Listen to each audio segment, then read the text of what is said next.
প্রিয় লিসেনার্স, আসসালামু আলাইকুম। আশা করি সবাই ভালো আছেন, সুস্থ আছেন। আপনারা অনেকেই বড়দাদার ঘটনা শুনতে চেয়েছিলেন। বড়দাদার ঘটনা আসলে আমরা ওভাবে আর পাই না। সুফিয়ান আমাদের যিনি সুফিয়ান ভাই বা সুফিয়ান হুজুর, এই সুফিয়ান হুজুরের কাছ থেকে পাওয়া ওনার ঘটনাগুলো আমরা ইতিমধ্যে শেষ করে ফেলেছি। আজকের যে ঘটনাটি, এটিও বড়দাদা কেন্দ্রিক ঘটনা হলেও এটি মূলত সুফিয়ান হুজুরের নিজের সাথে ঘটে যাওয়া কোনো ঘটনা না, বরং সুফিয়ান হুজুর আর একজন হুজুরের কাছ থেকে এই ঘটনাটি শুনেছিলেন, যেই ঘটনার সাথে বড়দাদার সম্পৃক্ততা রয়েছে। আর যেই হুজুর যার কাছ থেকে ঘটনাটি উনি শুনেছিলেন, তার ঘটনা কিন্তু এর আগেও আমরা বলেছি। দানবীয় আক্রোশ শিরোনামে এর আগেও হাফেজ শাহ হুজুরের ঘটনা আমরা প্রচার করেছিলাম। হাফেজ শাহ হুজুরের জন্মস্থান বাংলাদেশের সাতক্ষীরা জেলা হলেও উনি পরবর্তীতে বাগেরহাটের আজকের যে কচুয়া উপজেলা সেখানে চলে আসেন। সেখানে উনি মাদ্রাসা প্রতিষ্ঠা করেন। অনেক বড় মাপের একজন বুজুর্গ ব্যক্তি ছিলেন। ওনার বাবা আরো বড় বুজুর্গ ব্যক্তি ছিলেন। হাফেজ শাহ হুজুরের পুরো নাম মোহাম্মদ হাফেজ উদ্দিন শাহ। ওনার সন্তানাদি রয়েছে এখনো, ওনার জামাতারা রয়েছেন, তবে ওনার মতো ওই রকম আধ্যাত্মিক ক্ষমতা সম্পন্ন তারা অতটা হতে পারেননি বলে লোকমুখে শোনা যায়। তো চলুন কথা না বাড়িয়ে মূল ঘটনাতে চলে যাব। আপনারা জানেন যে আজকের ঘটনার শিরোনাম নাহুদ ফেদালা। এর আগে ভেলাত কাফরিয়ান শিরোনামের ঘটনাটি আপনারা অনেকেই পছন্দ করেছিলেন। আশা করছি আজকের এই নাহুদ ফেদালা ঘটনাটিও আপনাদের সকলের কাছে ইনশাল্লাহ ভয়ের শিহরণ জাগাতে সক্ষম হবে। আর এই ঘটনাটিও আমাদেরকে বরাবরের মতোই পাঠিয়েছেন আপনাদের সকলের প্রিয় জুবাইর ইসলাম ভাই। উনি চট্টগ্রামের আগ্রাবাদে রয়েছেন। তো চলুন ঘটনায় চলে যাই। উনি যেভাবে পাঠিয়েছেন ওইভাবেই যদি আমি আপনাদের সামনে উপস্থাপন করি, আপনাদের বুঝতে এবং অনুধাবন করতেও সুবিধা হবে। তো চলুন শুরু করি ঘটনাটি। সাল 1999, মার্চ মাসের মাঝামাঝি সময়। প্রতিদিনের মতো হাফেজ শাহ হুজুর সকালে ফজরের সালাত আদায় করে পবিত্র কোরআন মাজিদ পাঠ করতে বসেছিলেন। হঠাৎ খেয়াল করলেন কেউ একজন তার পেছনে বসে অঝোরে কান্নাকাটি করছে। হুজুর একবার মাথা ঘুরিয়ে পেছন দিকে তাকিয়ে দেখেন একজন মধ্যবয়স্ক লোক মাথা নিচু করে দুই হাতে মুখ ঢেকে কান্না করছেন। হুজুর সেদিকে আর দ্বিতীয়বার তাকালেন না, কারণ এটা বান্দার সাথে তার মালিকের খুব আন্তরিক এবং সুন্দর কিছু মুহূর্ত। তাই এভাবে কাউকে নামাজে বসে কান্না করতে দেখলে কখনো তার দিকে তাকিয়ে থাকা বা তার প্রার্থনা শোনা মোটেও ভালো কথা নয়। হাফেজ শাহ হুজুর তার কোরআন তেলাওয়াত শেষ করে পিছনে ফিরে দেখেন লোকটি সেখান থেকে চলে গেছে। এটা তেমন কোনো গুরুত্বপূর্ণ বিষয় ছিল না, তাই হুজুর এই বিষয়টা মনেও রাখলেন না। পরদিন ফজরের সালাত শেষ করে কোরআন তেলাওয়াতে বসেছেন হুজুর। একটু পরেই অনেক কান্না শুনে পিছনে ফিরে দেখেন সেই লোক আজ গতকালের চাইতে একটু বেশি মনে হচ্ছে অঝরে কাঁদছেন। আজও আগের দিনের মতোই হুজুর একবার তাকিয়ে মুখ ফিরিয়ে নিলেন। কোরআন তেলাওয়াত শেষ করে হুজুর তাকিয়ে দেখেন আজ সে লোকটি চলে যায়নি, বরং এবার সিজদাতে পড়ে খুব কান্নাকাটি করছেন। এতক্ষণ দুহাত তুলে কান্নাকাটি করছিলেন, এখন সিজদায় পড়ে কান্নাকাটি করছেন। হুজুর মাথা নিচু করে সেখান থেকে চলে গেলেন। এভাবে প্রায় প্রতিদিনই সকালে সেই লোক মসজিদে আসেন এবং হাফেজ শাহ হুজুরের কোরআন তেলাওয়াত শোনেন, তারপর খুব কান্নাকাটি করেন সিজদায়। মজার বিষয় হলো লোকটি শুধু ফজরের ওয়াক্তেই আসে, বাকি নামাজের সময় তাকে দেখা যায় না। ছোট এলাকা, তার উপরে ফজরের ওয়াক্তে খুব অল্প কিছু মুসল্লি যারা জামাতে সালাত আদায় করতে আসেন, তো তাদের প্রায় সকলকেই হুজুর চেনেন। কিন্তু এই লোকটাকে কোথা থেকে এসেছে, কার বাড়ির আত্মীয়, এইসব জানার জন্য কিন্তু মুসল্লিরা খুব আগ্রহী হয়ে পড়েন। তাই সপ্তাহখানেক গেলে তাদের মধ্যে অতি উৎসাহী একজন ফজরের নামাজের পর মসজিদ ফাঁকা হওয়ার জন্য অপেক্ষা করতে লাগলেন। হাফেজ শাহ হুজুর সেদিন কাজ বেশি থাকায় সকালে কোরআন তেলাওয়াত না করে বসে বসে তসবিহ পড়ছিলেন। হঠাৎ তার কানে এলো মসজিদের একজন বয়স্ক এবং নিয়মিত মুসল্লি সেই লোকের কাছে গিয়ে তাকে বেশ কিছু প্রশ্ন বারবার করছে। বিষয়টা খটকা লাগায় হুজুর পেছনের দিকে তাকিয়ে দেখেন সেই লোক বসে আছে এবং তার দুই পাশে দুইজন মুসল্লি দাঁড়িয়ে তাকে প্রশ্ন করেই যাচ্ছে। কিন্তু লোকটি নির্বিকার, সে মাথা নিচু করে এক মনে তসবিহ পড়ে যাচ্ছে। মুসল্লি দুইজন তারা কিন্তু এরকম প্রশ্ন করতে করতে একটা সময় বিরক্ত হয়ে যায়। বিরক্ত হয়ে যখন একটু বেশি উঁচু স্বরে কথা বলা শুরু করে, তখন হাফেজ শাহ হুজুর নিজের জায়গা থেকে উঠে সেদিকে এগিয়ে যান এবং সেই মুসল্লিদের উদ্দেশ্য করে বলেন, কি ভাই, আপনারা চিৎকার চেঁচামেচি করছেন কেন মসজিদের ভেতরে? আর এই লোককে কেন বিরক্ত করছেন জানতে পারি? হুজুরের কথায় মুসল্লি দুজন বেশ লজ্জা পেয়ে বলেন, না মানে হুজুর অনেকক্ষণ ধরে প্রশ্ন করতেছি তো কোনো উত্তর দিচ্ছে না, তাই ভাবলাম যে উনি হয়তো বা কানে কম শোনেন, তাই একটু জোরে কথা বলে ফেলেছি, আমরা দুঃখিত, আমরা চলে যাচ্ছি। এই বলে মুসল্লি দুজন হুজুরকে সালাম দিয়ে মসজিদ থেকে বের হয়ে যান। হুজুর সেই লোকের দিকে তাকিয়ে বলেন, একজন মুসলিম যখন অন্য মুসলিমের সাথে কথা বলে তখন অপরজনের সেই কথা মনোযোগ দিয়ে শুনতে হয়। আমাদের নবীজি সাল্লাল্লাহু আলাইহি সাল্লামও শুনতেন। এতটুকু বলে হাফিজ শাহ হুজুর সেখান থেকে বের হয়ে যান। তার সাথে কথা বলার সময় হুজুর তাকে ভালোভাবে দেখে নিয়েছিলেন। এই কয়েকদিন আবার দেখলেও খুব ভালো করে যে চেহারার দিকে তাকিয়েছেন বিষয়টা এরকম না, কিন্তু আজকে খুব ভালো করে তার চেহারার দিকে তাকিয়ে তাকে ভালো করে দেখে নিয়েছিলেন। মসজিদ থেকে বের হয়ে আসার সময় হুজুর হাঁটছিলেন আর ভাবছিলেন যে কি এমন হয়েছে এই লোকের জীবনে যে নিজেকে এত অপরাধী ভাবে। তার চোখ কোনো সাধারণ চোখ নয়, এই চোখ অপরাধীর, যে জীবনের অনেকটা সময় অপরাধ করে এখন অনুশোচনায় ভুগছে। এরপর হুজুর নিজের অফিস রুমে এসে কাজকর্ম করতে লাগেন। হঠাৎ বাইরে চিৎকার চেঁচামেচি শোনা গেলে বাইরে বের হয়ে হুজুর দেখেন মসজিদের ভেতর থেকে চিৎকার আসছে। হুজুর তাড়াতাড়ি সেদিকে গিয়ে দেখেন যে সেই লোকটি মাটিতে অজ্ঞান হয়ে পড়ে আছে, আর তার পাশে মাদ্রাসার 2-3 জন শিক্ষক পানি দিয়ে হাত পা ডলে তার জ্ঞান ফেরানোর চেষ্টা করছে। হুজুর সামনে এসে ভালো করে লোকটির দিকে তাকিয়ে দেখেন তার গলার দিকটা কাঁপছে। হুজুর সকলকে সরিয়ে গ্লাসের পানিতে কিছু আমল করে ফু দিয়ে সেটি লোকটির চোখে মুখে 3 বার ছিটিয়ে দেন। এরপর আস্তে আস্তে সেই লোক চোখ খুলে তাকালো। সকলকে এভাবে দেখে সে একটু লজ্জা পেয়ে উঠে বসে। বাকি পানিটুকু তাকে খেতে দিয়ে হুজুর নিজের অফিস ঘরে চলে যান। একটু পর সেই লোক নিজেই হুজুরের অফিস কক্ষের সামনে এসে দাঁড়িয়ে সালাম দেন। হুজুর সালামের উত্তর দিয়ে তাকে ভেতরে আসতে বলেন। লোকটি এসে হুজুরের সামনে বসে জিজ্ঞেস করেন, হুজুর পানিটা কি আপনি পড়ে দিয়েছেন? হাফিজ শাহ হুজুর হাসূচক মাথা নাড়ালে লোকটি বলল, আমার নাম ফরিদ। আমার এই অজ্ঞান হয়ে যাওয়া নতুন কোনো সমস্যা না হুজুর, তবে গত 3 বছরের ভেতরে এই প্রথম আপনার পড়া পানি পান করে মনে হচ্ছে ভেতরে একটু শান্তি পাচ্ছি। একথা শুনে হুজুর বললেন, কেন, এর আগে কেন শান্তি পান নাই? আমল করা পানি পান করে 2 শ্রেণীর মানুষের মনে শান্তি লাগে। 1, যারা জাদু করা ছেড়েছে। 2, যারা জাদু দ্বারা আক্রান্ত। আপনি কি এদের ভিতরে পড়েন? একথা শোনার পর ফরিদ নামের লোকটি মাথা নেড়ে সম্মতি জানিয়ে খুব ক্ষীণ স্বরে বলল, হুজুর আমি আপনার কথা মতো 1ম শ্রেণীর পাপী লোক। একথা শোনার পর হুজুর বললেন, তো এখানে আপনি কেন এসেছেন? লোকটি বলল, কোনো উদ্দেশ্য নিয়ে আসিনি হুজুর, আমি গত 3 বছর ধরে পথে পথে ঘুরে বেড়াচ্ছি, ভালো পথে আসার চেষ্টা করছি, কিন্তু সব পথ আমার জন্য বন্ধ হয়ে গেছে, আমি সব পথ বন্ধ পাচ্ছি। হাফেজ শাহ হুজুর বললেন, ভালো হবার পথ কখনো বন্ধ হয় না, শুধু কেউ খুঁজে পায়, কেউ খুঁজে পায় না, তার জন্য আল্লাহর রহমত প্রয়োজন হয়। মনে হয় আপনার পথে কিছু বাধা আছে তাই বন্ধ ভাবছেন, আসলে বন্ধ না। যাক, আপনি যেহেতু পথে পথে ঘুরছেন সেহেতু আজ রাতে আমার মেহমান হতে কোনো আপত্তি করবেন না বলে আশা করি। রাত্রে খেয়ে দিয়ে শুনবো আপনার এই পথের যাত্রা কিভাবে শুরু হলো, কি আপনার বাধাটা কি আপনি নিজে নাকি অন্য কিছু? একথা বলে তাকে অফিস ঘরে বসিয়ে হুজুর সকল কাজ শেষ করে পরবর্তীতে তাকে নিয়ে বাড়িতে যান।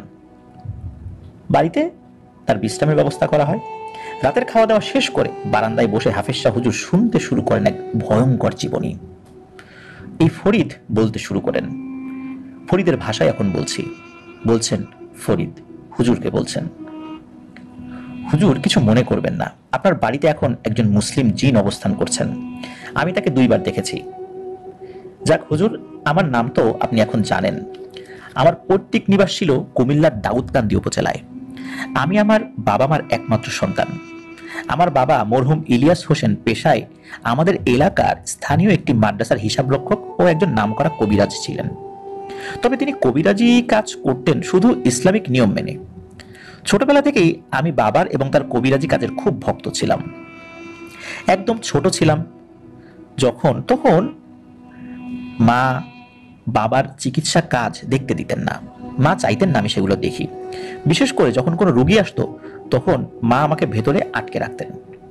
বাবা নিজে মাদ্রাসায় চাকরি করলেও আমাকে শুরুতে কয়েক বছর মাদ্রাসায় পড়িয়ে লেখাপড়া শিখতে স্কুলে পাঠান। আস্তে আস্তে বড় হতে থাকি আর বাবার কাজের প্রতি আগ্রহ আরো বেশি বাড়তে থাকে। ক্লাস 6-এ ওঠার পর থেকে মায়ের শাসন একটু শিথিল হয়। তখন সুযোগ পেলেই বাবার কাজের ঘরে গিয়ে ওনার কবিরাজি বই পুস্তক পড়তাম। সব যে বুঝতাম তা না, তবে অল্প কিছু ঠিকই বুঝতাম। কিছুদিনের মধ্যেই বাবা বিষয়টি বুঝতে পারেন। একদিন রাতের খাবারের সময় আমাকে বললেন, ফরিদ বাবা, আমি যেসব কাজগুলো করে থাকি সেগুলো কিন্তু দেখতে বাইরে থেকে ভালো মনে হলো, মূলত এগুলো ভালো কাজ না বাবা। তোরে আমি এই পথে নেব না বলে স্কুলে পড়াচ্ছি। এই পথে অনেক বিপদ, অনেক ঝামেলা, তুই এসব নিয়ে আর আগ্রহ দেখাস না বাবা। তখন আমি সম্মতি দিলাম বটে, কিন্তু মন থেকে কখনো সেটিকে মুছতে পারিনি। বাড়িতে কোনো রোগী আসলে লুকিয়ে লুকিয়ে বাবার চিকিৎসা দেখতাম। এভাবে আস্তে আস্তে সময় এগিয়ে যায়। 1976 সালে 22 বছর বয়সে আমি ইন্টার পাস করি। ততদিনে বাবার সব বই পুস্তক আমার নখদর্পণে। একদিন বাবা এসে বললেন, ফরিদ বাবা, আমাদের এখানে তো ভালো কোনো বড় বিশ্ববিদ্যালয় নেই, তুই যদি চাস তাহলে ঢাকা গিয়ে বাকি পড়াশোনা শেষ করতে পারিস। সত্যি বলতে আমি বাড়ি থেকে বেরোনোর জন্য এমন একটি সুযোগই খুঁজছিলাম, তাই দেরি না করে বাবার কথায় রাজি হয়ে যাই। ঢাকায় আমার বড় কাকা থাকতেন, তার বাসার ঠিকানা দিয়ে বাবা একদিন আমাকে গাড়িতে তুলে দিলেন। কিন্তু আমি সেই কাকার বাসায় যাইনি, ঢাকায়ও থাকিনি। আমার ছোটবেলার স্বপ্ন অনেক বড় মাপের কবিরাজ হওয়া। সেই উদ্দেশ্য সফল করতেই বেরিয়ে পড়ি ভালো একজন গুরুর খোঁজে। কিছুদিন পরে সবকিছু লিখে চিঠি পাঠাই বাবা মাকে। জানতাম ওনারা খুব কষ্ট পাবেন, কিন্তু আমি আমার লক্ষ্যে অনড় ছিলাম। সেই মতো বিভিন্ন কবিরাজের কাছে যাই, তাদের শিষ্য হই। কিন্তু দেখা যায় বেশিরভাগ কবিরাজি ভণ্ড, অথবা কাজ জানলেও খুবই দুর্বল কিছু কাজ জানে। অল্প বিস্তর দুই একজন ভালো গুরু পেয়েছিলাম বটে, কিন্তু তারা আমাকে কবিরাজি শিক্ষা দেওয়ার থেকে তাদের ব্যক্তিগত এবং পারিবারিক কাজকর্ম বেশি করাতো। আমিও চিন্তা করতাম তাদের খেদমত করতে পারলে হয়তো আস্তে আস্তে তাদের মন পাওয়া যাবে এবং ভালো কোনো কাজ শেখা যাবে। কিন্তু দেখা যেত সুযোগ বুঝে আমাকে দিয়ে তাদের ব্যক্তিগত কাজ এবং পারিবারিক কাজকর্ম করিয়ে নিত, এবং বুঝে ফেলেছিল যে আমাকে দিয়ে অনেক কাজ করানো যাবে। এই জন্য কাজ শেখানোর অজুহাতে আমাকে দিয়ে এই ধরনের কাজগুলোই বেশি করাতো। এভাবেই চলছিল, কিন্তু আমি বুঝতে পারলাম এভাবে হবে না। ভালো গুরুর সন্ধানে একটি বছর পথে পথেই কাটিয়ে দিই। এই ঘোরাঘুরির ভেতরেও মোটামুটি কিছু কাজ শিখে ফেলেছি ততদিনে, কিন্তু সেসব দিয়ে আসলে আমার চলে না। এগুলো খুবই নিম্ন স্তরের কাজ। আমার অনেক বড় কিছু শেখার ইচ্ছা, যার দ্বারা আমি অনেক ক্ষমতা অর্জন করতে পারবো। সেই উদ্দেশ্যে খোঁজ করতে করতে একদিন পেয়ে যাই একজনের খোঁজ। কিন্তু তিনি বেশ দূরে সুন্দরবনের কাছাকাছি একটি গ্রামে থাকতেন। তার নাম হচ্ছে মনোজ কুমার। সকলে তাকে মনা ঠাকুর বলে ডাকতেন। ওই এলাকার আশেপাশে 10-20 গ্রামে ওনার চাইতে বড় কোনো কবিরাজ ছিল না। তাই বেশি কিছু না ভেবে ঠিকানা সংগ্রহ করে চলে যাই মনা ঠাকুরের গ্রামে। ওই এলাকায় গিয়ে খুঁজে বের করতে খুব বেশি সমস্যা হয়নি। 1977 সাল চলছে তখন। দেখলাম ওই এলাকায় সকলে ওনাকে চেনে, এবং ওনার নাম মুখে নেয় অনেক সময় দেখা গেল যে প্রত্যেকটা মানুষের মধ্যে একটা শ্রদ্ধা ভাব জেগে ওঠে তাদের মধ্যে, তাদের চেহারায় এবং চোখেও ফুটে ওঠে। মনা ঠাকুরের বাড়িতে পৌঁছে আমি তার খোঁজ করতে দেখি ধুতি ও রুদ্রাক্ষের মালা পরিহিত এক মধ্যবয়স্ক লোক বসে আছে। উনি আমাকে জিজ্ঞেস করলেন, বেটা কে তুই, আমারে খুঁজতেছিস কেন? আমি ঠাকুরকে নিজের যাওয়ার কারণ বলতেই উনি আমাকে দূর দূর করে তাড়িয়ে দেন। আমি বাড়ি থেকে বের হতেই দেখি কয়েকজন লোক মিলে একটি লোককে শক্ত করে বেঁধে ঠাকুরের কাছে নিয়ে আসলো। এটা দেখেই বুঝলাম যে বাধা লোকটার কোনো সমস্যা হয়েছে। যাক, এই ওসিলায় ঠাকুরের ক্ষমতা দেখা যাবে ভেবে তাদের সাথে সাথে আমিও ভেতরে যাই। এবার লোকগুলো সেই বাধা লোকটাকে উঠোনে রেখে একটু পেছনে সরে আসলো। মনা ঠাকুর একটু পরেই বের হয়ে এসে প্রথমে সকলের দিকে একবার তাকিয়ে বাধা লোকটার দিকে মনোযোগ দিলেন। পাশ থেকে একজন বলতে শুরু করলো বাধা লোকটার সমস্যা। আমিও সব শুনলাম। লোকটি নাকি 3 দিন আগে রাতের বেলা সুন্দরবনের কাছাকাছি একটি খালে মাছ ধরতে গিয়ে আর বাড়িতে ফেরেনি। 3 দিন পরে আজকে সকালবেলা সুন্দরবনে যারা মধু সংগ্রহ করে তাদেরকে মৌয়াল বলা হয়, একদল মৌয়াল বনে যাওয়ার সময় তাকে ওই খালের পারে এক জায়গায় কাদার ভেতরে অজ্ঞান অবস্থায় খুঁজে পায়। এরপর তাকে মৌয়ালরা গ্রামে নিয়ে আসেন। কিন্তু জ্ঞান ফেরার পর থেকে সে অদ্ভুত আচরণ করছে। যেই সামনে আসছে তাকেই মারছে, কামড় দিচ্ছে, আর অদ্ভুত এক ভাষায় কি সব যেন বলছে। তার ওই কথাগুলো কেউ বুঝতে পারছিল না, আমিও বুঝতে পারছিলাম না। মনে হচ্ছিল ভিন্ন কোনো ভাষা। এমন দেখে ভয়ে সবাই মনা ঠাকুরের কাছে গিয়ে বসে। ঠাকুর একটু হুক্কা টানতে টানতে তাদের সব কথা শুনলেন। তারপর ভেতরে গিয়ে কি যেন এনে বিড়বিড় করে মন্ত্র পড়ে তাতে ফু দিতে লাগলেন। 2 মিনিট এই কাজ করে সেই জিনিসটি হুক্কাতে পুড়ে আবার টানতে শুরু করলেন। তারপর বাধা লোকটির চারদিকে মন্ত্র পড়ে 2বার চক্কর দিয়ে তার সামনে বসে তার মুখ 2 হাতে ধরে মুখটা একটু চোখা করে মানে ফাঁকা করে সেই হুক্কার ধোঁয়া ফু দিলেন তার মুখের ভিতরে এবং চোখে। সাথে সাথে লোকটি পানি থেকে সদ্য তোলা মাছের মতো উঠোনের উপর লাফাচ্ছিল এবং ছটফট করছিল। ঠিক একইভাবে মরা ঠাকুর আরো 2বার লোকটার মুখে এবং চোখে এই হুক্কার ধোঁয়া ছাড়লেন। তারপর দেখলাম লোকটির চেহারা আস্তে আস্তে স্বাভাবিক হয়ে আসছে। মরা ঠাকুর বলল, হইছে, ওরে বাড়ি নিয়ে যাও, সামনের কয়টা দিন যেন আর মাছ ধরতে না যায় এইটা খেয়াল রেখো। সবাই লোকটিকে নিয়ে আবার চলে যায়। আমি গত 1 বছরে অনেক কবিরাজ দেখেছি, কিন্তু মরা ঠাকুরের মতো এত দ্রুত কাজ শেষ করতে কাউকে দেখিনি। এমনকি আমার বাবাকেও এত দ্রুত কোনো কাজ সমাধান করতে দেখিনি। বুঝলাম এই ঠাকুরিটাই আমাকে আমার লক্ষ্যে পৌঁছে দিতে পারবে। আবার অনুরোধ করলাম মরা ঠাকুরকে আমাকে শিষ্য করে নিতে, কিন্তু তিনি এবারেও রাজি হলেন না। মরা ঠাকুরের গ্রামে হিন্দু পরিবারই বেশি ছিল। সেদিন মরা ঠাকুরের ঘরের একটু দূরেই একটি মন্দিরের চাতালে রাত কাটিয়ে দিলাম। পরের দিন সকালে আবার যাই ঠাকুরের কাছে, কিন্তু তিনি এবারও রাজি হলেন না, বরং আমাকে বুঝালেন সেই একই কথা যা আমার বাবা বুঝাতো, যে এই কাজে বিপদ আছে, করা যাবে না, এই কাজে আসা যাবে না, এই সমস্ত কথাবার্তা আর কি। এসব কাজ ভালো না, অনেক ভয়ঙ্কর, এই ধরনের কথাবার্তা যেগুলো সবসময় শুনতাম, মরা ঠাকুর সেটাই আবারও শোনালেন। ঠাকুরের কথা শেষ হলে আমি বললাম, ঠাকুর আমি সবই জানি, জেনে শুনে এই বিদ্যা শিখতে চাচ্ছি, আপনি দয়া করে আমাকে শিষ্য করে নেন। এবার ঠাকুর রেগে মেগে আমাকে ধাক্কা দিয়ে বের করে দিলেন বাড়ি থেকে। খুব মন খারাপ হলো সেদিন, কিন্তু ধৈর্য হারাইনি। পরের কয়েকদিন সকাল থেকে সন্ধ্যা পর্যন্ত ঠাকুরের বাড়ির সামনে অবস্থান নিলাম। লোকজন আসতো বিভিন্ন সমস্যা নিয়ে, ঠাকুর উঠোনে তাদের চিকিৎসা করতেন, আমিও দেখতাম। সন্ধ্যা হলে কেউ কিছু খেতে দিলে খেতাম, তারপর মন্দিরের চাতালে গিয়ে শুয়ে পড়তাম। একদিন এমনি ভাবে শুয়ে আছি, হঠাৎ মাথার দিক থেকে শুনি, বেটা ঘুমাইছিস? আমি মাথা ঘুরিয়ে চাঁদের আলোয় দেখি মরা ঠাকুর দাঁড়িয়ে। আমি উঠে বসতেই উনি আমার পাশে কলা পাতা দিয়ে মুড়ে আনা কিছু খাবার নিজেও থেকেও আমাকে দিলেন এবং বললেন, খা বেটা খা, খাওয়া দাওয়া হয়নি হয়তো বা সারাদিন। আমি দ্রুত খাবারে হাত দিই, আসলে ক্ষুধা লেগেছিল খুব। এরপর ঠাকুর বললেন, বাপরে শোন, আমি একা থাকি, বিয়ে শাদী করি নাই, কারণ আমার এই কাজে অনেককে আমি শত্রু বানাই নিছি। মাঝে মাঝে রাতের বেলা একা ঘুমাতে গেলে বারবার মনে হয় এই জীবনে না গেলেই মনে হয় ভালো করতাম। এইভাবেই আমার জীবনটা কাটতে গেছে, কিন্তু তোর সামনে তো কত সুন্দর একটা সময়, এই জন্যই তোরে মানা করতেছি। আমি খেতে খেতেই বললাম, ঠাকুর আমি সব বুঝি, কিন্তু তারপরও শিখতে চাই, আপনি আমারে ফিরাই দিয়েন না। আমার কথা শুনে ঠাকুর একটি দীর্ঘশ্বাস ফেলে বললেন, আচ্ছা ঠিক আছে, তোরে আমি শিষ্য করে নেব একটা শর্তে। তোর সাহস কেমন সেইটা দেখবো আগে আমি। কালকে আমার সাথে এক জায়গায় যাবি, সেখানে তোরে একটা কাজ দেব, যদি সেটা করতে পারিস তাহলেই তোরে শিষ্য করে নেব, আর যদি না পারিস তাহলে তোরে সেই জায়গায় আমি রেখে চলে আসব। রাজি আছিস? আমি তো যে কোনো শর্তে রাজি হওয়ার জন্য প্রস্তুত ছিলাম। আমি যে রাজি সেটা তাকে জানিয়ে দিলাম। এরপর ঠাকুর ওখান থেকে চলে গেলেন। পরদিন সকালবেলা ঠাকুরের ঘরের সামনে গিয়ে দেখি উনি নদী থেকে সাত সকালবেলা গোসল করে নতুন ধুতি পরে উঠোনে বসে আছেন। আমাকে দেখে বললেন, বেটা কিছু খাইছিস? আমি না বোধক মাথা নাড়তে তিনি হেসে বললেন, সাবাস বেটা, আয় ঘরে আয়, তোর কাজে আজকে না খাওয়াটাই ভালো। মরা ঠাকুরের ঘরে ঢুকে বুঝতে পারলাম কেন তিনি কাউকে তার ঘরে ঢুকতে দেন না। ওনার 2 রুমের ঘরের সর্বত্র কবিরাজি জিনিসপত্র। কিছু কিছু আগে থেকেই চিনলাম, যেহেতু বাবার ঘরে কিছু কিছু ছিল, তবে সেটা কিছু কিছুই, অধিকাংশ জিনিসই আমার অচেনা লাগলো। ঘরে ঢুকে দরজা বন্ধ করে মাটির ঘরের মেঝেতেই আগে থেকে সাজিয়ে রাখা যজ্ঞাসনে বসে যজ্ঞের আগুন দিয়ে আমাকে ঠাকুরের বিপরীত পাশে বসালেন।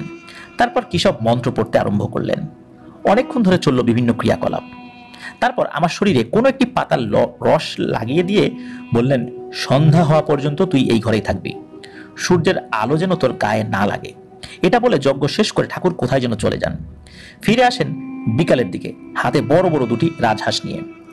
সন্ধ্যা নামতে আমাকে বললেন, চল বাপ এবার যাওয়া যাক, আর শোন, শুধু আমি তোকে কিছু জিনিস জিজ্ঞেস করলে সেটারই শুধু উত্তর দিবি, অতিরিক্ত কিছু বলবি না, শুধু যা জিজ্ঞেস করবো সেটারই উত্তর দিবি, এছাড়া কোনো কথা বলবি না, একটা টু শব্দটাও করবি না, আর আমি যা করব তুই শুধু সেটাই করবি, বা যেটা বলবো সেটাই করবি, নিজে মাতব্বরি করে কিন্তু কিছু করতে যাস না। এত কথা শোনার পরও কেন জানি আমার ভয় করছিল না, বরং বেশ একটা আনন্দ লাগছিল, কারণ আমি কিছু হাসিল করতে যাচ্ছি, এই একটা আনন্দ। ঠাকুরের পিছু পিছু হাঁস দুটো নিয়ে ঘাটে গিয়ে দেখি ছোটখাটো একটা নৌকা বাঁধা। সেই নৌকায় হাঁস রেখে ঠাকুরের সাথে দাঁড় বাইতে শুরু করলাম। অনেকক্ষণ নৌকা বেয়ে একসময় খেয়াল করলাম আমরা নৌকা নিয়ে সুন্দরবনের গভীরে প্রবেশ করছি আস্তে আস্তে। কোথায় যাচ্ছি জিজ্ঞেস করবো কিনা ভেবে পেছন ফিরে নৌকায় রাখা হারিকেনের আলোতে ঠাকুরের দিকে তাকিয়ে দেখি ঠাকুর কেমন যেন ভয়ে ভয়ে নদীর দুই পারের দিকে সতর্ক নজর রাখছেন আর অনবরত গুনগুন করে মন্ত্র পাঠ করছেন। আমি ভয় পাচ্ছিলাম এই বুঝি কোনো কুমির লাফ দিয়ে নৌকার উপর উঠে আসে, কারণ ওই এলাকায় ওই সময় কুমিরের উপদ্রব খুব বেশি ছিল। যাই হোক, একসময় নদী থেকে আমাদের নৌকা ছোট্ট একটি খালে প্রবেশ করে। সেই খালে আরো আধা ঘন্টার মতো নৌকা বেয়ে একটি অস্থায়ী ঘাটের মতো জায়গায় আমরা নেমে পড়ি। নৌকা ভালো করে বেঁধে রাজহাঁস দুটো নিয়ে আমরা জঙ্গলের ভেতরে প্রবেশ করতে থাকি। রাতের জঙ্গল তখন জেগে উঠেছে, চারদিকে বিভিন্ন প্রাণীর ডাক শোনা যাচ্ছিল। ওই জিনিসটা ছিল আমার জীবনের শ্রেষ্ঠ একটি অনুভূতি। কিন্তু ঠাকুরের এসবের দিকে খেয়াল নেই, তিনি মন্ত্র পড়তে পড়তে এগোচ্ছেন, আমিও পিছু পিছু যাচ্ছি। প্রায় 20 থেকে 25 মিনিট ধরে হাঁটার পর জঙ্গলের ভেতরে আমরা একটা অস্বাভাবিক রকমের খালি স্থানে পৌঁছাই। অস্বাভাবিক কারণ হচ্ছে চারদিকে শাল, সেগুন, গর্জনের ভিড়ে এমন খালি জায়গা আসলে থাকা সম্ভব না। দেখে মনে হচ্ছিল এই জায়গা কেউ ইচ্ছাকৃতভাবে এভাবে তৈরি করেছে। জঙ্গলের ভেতরে এমন জায়গা আসলে থাকার কথাই না। ঠাকুর সেই গোলাকার জায়গার মাঝে গিয়ে দাঁড়িয়ে কিছু মন্ত্র পাঠ করে একটি বৃত্ত এঁকে হাঁস দুটোকে সেখানে বেঁধে ফেলে রাখলেন। তারপর আমার কাছে এসে আমাকে টেনে নিয়ে হাঁসগুলো থেকে একটু দূরে একটি ঝোপের আড়ালে বসিয়ে বললেন, শোন বাপ, এখন থেকে তোর কাজ শুরু। ওই যে হাঁস দুটো দেখতেছিস, একটু পরে ওইগুলোকে খাইতে একটা বড় বাঘ আসবে। এটা কিন্তু যেন তেন বাঘ না, অনেক বড় একটা বাঘ। খাওয়ার পরে যদি ও ওইখানেই ঘুমায়, তখন তুই আস্তে আস্তে ওর কাছে গিয়ে একদমে ডান হাতে ওর যে কয়টা পারিস পশম টেনে ছিড়বি। তারপর তার দিকে পেছন দিকে না দিয়ে, অর্থাৎ তুই ওর দিকেই মুখ করে পা পেছন দিকে দিয়ে হাঁটবি। গুনে গুনে 30 পা পেছনে আসবি। তারপর আস্তে আস্তে ঘুরে নৌকার কাছে চলে আসবি। ভয় পাস না কিন্তু, আমি নৌকার কাছে থাকবো, আর এই কাজটা তোকে একাই করতে হবে। আমি এখানে আর কোনো উপকার করতে পারবো না তোকে। এটাই তো সাহসের পরীক্ষা। এখন নে, এই জিনিসটা শরীরে একবার মেখে নে। এই বলে সকালে লাগানো ওই যে একটা তরল পদার্থ, ওই তরলের কিছুটা উনি আমাকে দেন। ঠাকুরের কথা শুনে এখন আমার ভয় লাগতে শুরু করে। কেমন জানি একটা অজানা ভয় কাজ করছিল। সেই তরল আমি সারা শরীরে ভালো করে ডলে নিতেই মনে হলো ভয় কিছুটা কমেছে। ঠাকুর এরপরে কিছু মন্ত্র পড়ে আমার শরীরে ফু দিয়ে আস্তে আস্তে অন্ধকারে মিলিয়ে গেলেন, অর্থাৎ উনি ওই নৌকার দিকটাতে চলে গেলেন। এরপর আমি অপেক্ষা করতে থাকি। কতক্ষণ সেই রাজহাঁসের দিকে তাকিয়ে আছি জানি না, অনেকক্ষণ অপেক্ষা করতে হয়েছে। চিন্তা করছিলাম কই বাঘ তো আসে না। আমার চোখে একটু ঘুম ঘুম চলে আসছিল। হঠাৎ করে ভয়ঙ্কর বিকট এক গর্জন শুনতে পাই। ওই গর্জনে মনে হচ্ছিল সমস্ত জঙ্গল থরথর করে কাঁপছে। এটা এমন এক গর্জন, সাধারণ মানুষ যদি শোনে অনেকেই ভয়ে হার্ট অ্যাটাক করে মারা যাবে। আমিও বেশ ভয় পেয়েছিলাম। বাঘের গর্জন আমি চিনি, কিন্তু সেদিন যা শুনেছিলাম সেটা কোনো বাঘের গর্জন না। সেই গর্জন মনে হচ্ছিল পৃথিবীর কেন্দ্র থেকে সব ভেদ করে বেরিয়ে আসছে। হঠাৎ দেখতে পাই জঙ্গলের ভেতর থেকে বিশাল আকার দানবীয় একটি বাঘ বেরিয়ে এসেছে। তার শরীরের সমস্ত পশমগুলো মনে হচ্ছে লাইটের মতো জ্বলছে। তার শরীর থেকে এক ধরনের আলো ঠিকরে বের হচ্ছে, আর সেই আলোতে ওই ফাঁকা স্থানটুকু আলোকিত হয়ে গিয়েছিল। দেখলাম ধীরে ধীরে বাঘটি এগিয়ে এসে রাজ হাঁসগুলো নাক দিয়ে শুকে একটার গলায় কামড় বসায়। সেটাকে অল্প কিছুক্ষণের মধ্যেই পেটে চালান করে দিয়ে দ্বিতীয়টির দিকে মুখ বাড়ায়। আর প্রায় সাথে সাথে কোনো ধরনের কোনো শব্দ করা ছাড়াই ওই বাঘটি মনে হলো ঘুমিয়ে গেল বা অজ্ঞান হয়ে গেল। এরপর সে মাটিতে শুয়ে পড়ল। এটা দেখে আমি আর দেরি করিনি, ঠাকুরের কথা মতো এগিয়ে যাই ওই বাঘের কাছে। কাছে গিয়ে বুঝতে পারি এ কোনো সাধারণ বাঘ নয়, কারণ সাধারণ রয়্যাল বেঙ্গল টাইগারের থেকে এই বাঘের সাইজ প্রায় 3 গুণেরও বেশি হবে। একটা দানবীয় বাঘ। ঠাকুরের কথা মতো দম বন্ধ করে যখনই সেই বাঘের পশমে হাত দিয়েছি, সাথে সাথে মনে হলো আমার আশেপাশের জঙ্গলে ফিসফিস করে কারা যেন কথা বলা শুরু করে দিয়েছে।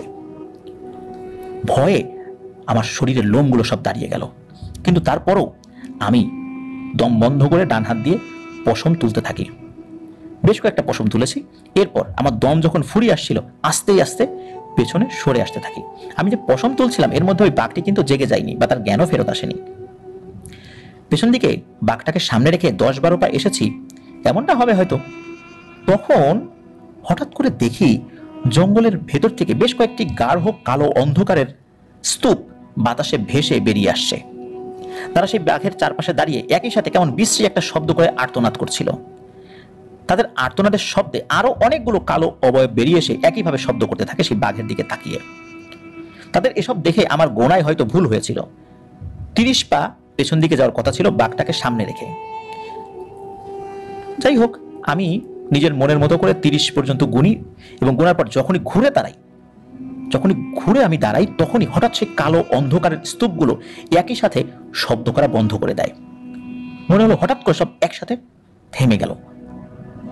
আর তাদের থেমে যাওয়ার সাথে সাথে সমস্ত জঙ্গলে এক বিশাল নীরবতা নেমে আসে। এমনকি একটি ঝিঝি পোকা পর্যন্ত ডাকছিল না। আমি মাথা ঘুরিয়ে চাঁদের আলোতে পেছনে ফিরে দেখি সবগুলো অবয়ব আমি যেদিকে আছি ঠিক সেই দিকে ফিরে স্থির হয়ে আছে। মনে হচ্ছে ওরা আমাকে দেখছে। হঠাৎ তারা আস্তে আস্তে আমার দিকে এগিয়ে আসতে থাকে। আমি বুঝে গিয়েছিলাম যে আমি আর পালিয়ে যেতে পারবো না, ওরা এইখানেই আমাকে শেষ করে ফেলবে। আমি চুপচাপ ওই একই স্থানে দাঁড়িয়েছিলাম, ভাবছিলাম যে আমার জীবন এখানেই শেষ, আর কিছুই করার নাই। অদ্ভুত ব্যাপার হলো, ওই অবয়বগুলো আমাকে অবাক করে দিয়ে আমার পাশ দিয়ে, আমার মাথার উপর দিয়ে আমার ফেরার রাস্তার বিভিন্ন দিকে ছড়িয়ে পড়ে কিছু খুঁজতে থাকে। আমি তখন বুঝতে পারলাম যে এই অবয়বগুলো এরা আমাকে দেখতে পাচ্ছে না, কিন্তু আমার উপস্থিতি ওরা ঠিকই টের পেয়েছে। ওরা আমাকে খুঁজছে। আমি আর দেরি করলাম না, ফেরার পথ ধরে অল্প কিছু দূর হেঁটে তারপর আবার দৌড়ানো শুরু করি। বারবার মনে হচ্ছিল এই বুঝি পেছন থেকে ওরা খপ করে আমাকে ধরে বসে, কিন্তু না, কেউ আসেনি। আর একসময় নৌকার কাছে এসে দেখি মনা ঠাকুর মাটিতে যজ্ঞ তৈরি করে মন্ত্র পড়ে যাচ্ছিলেন।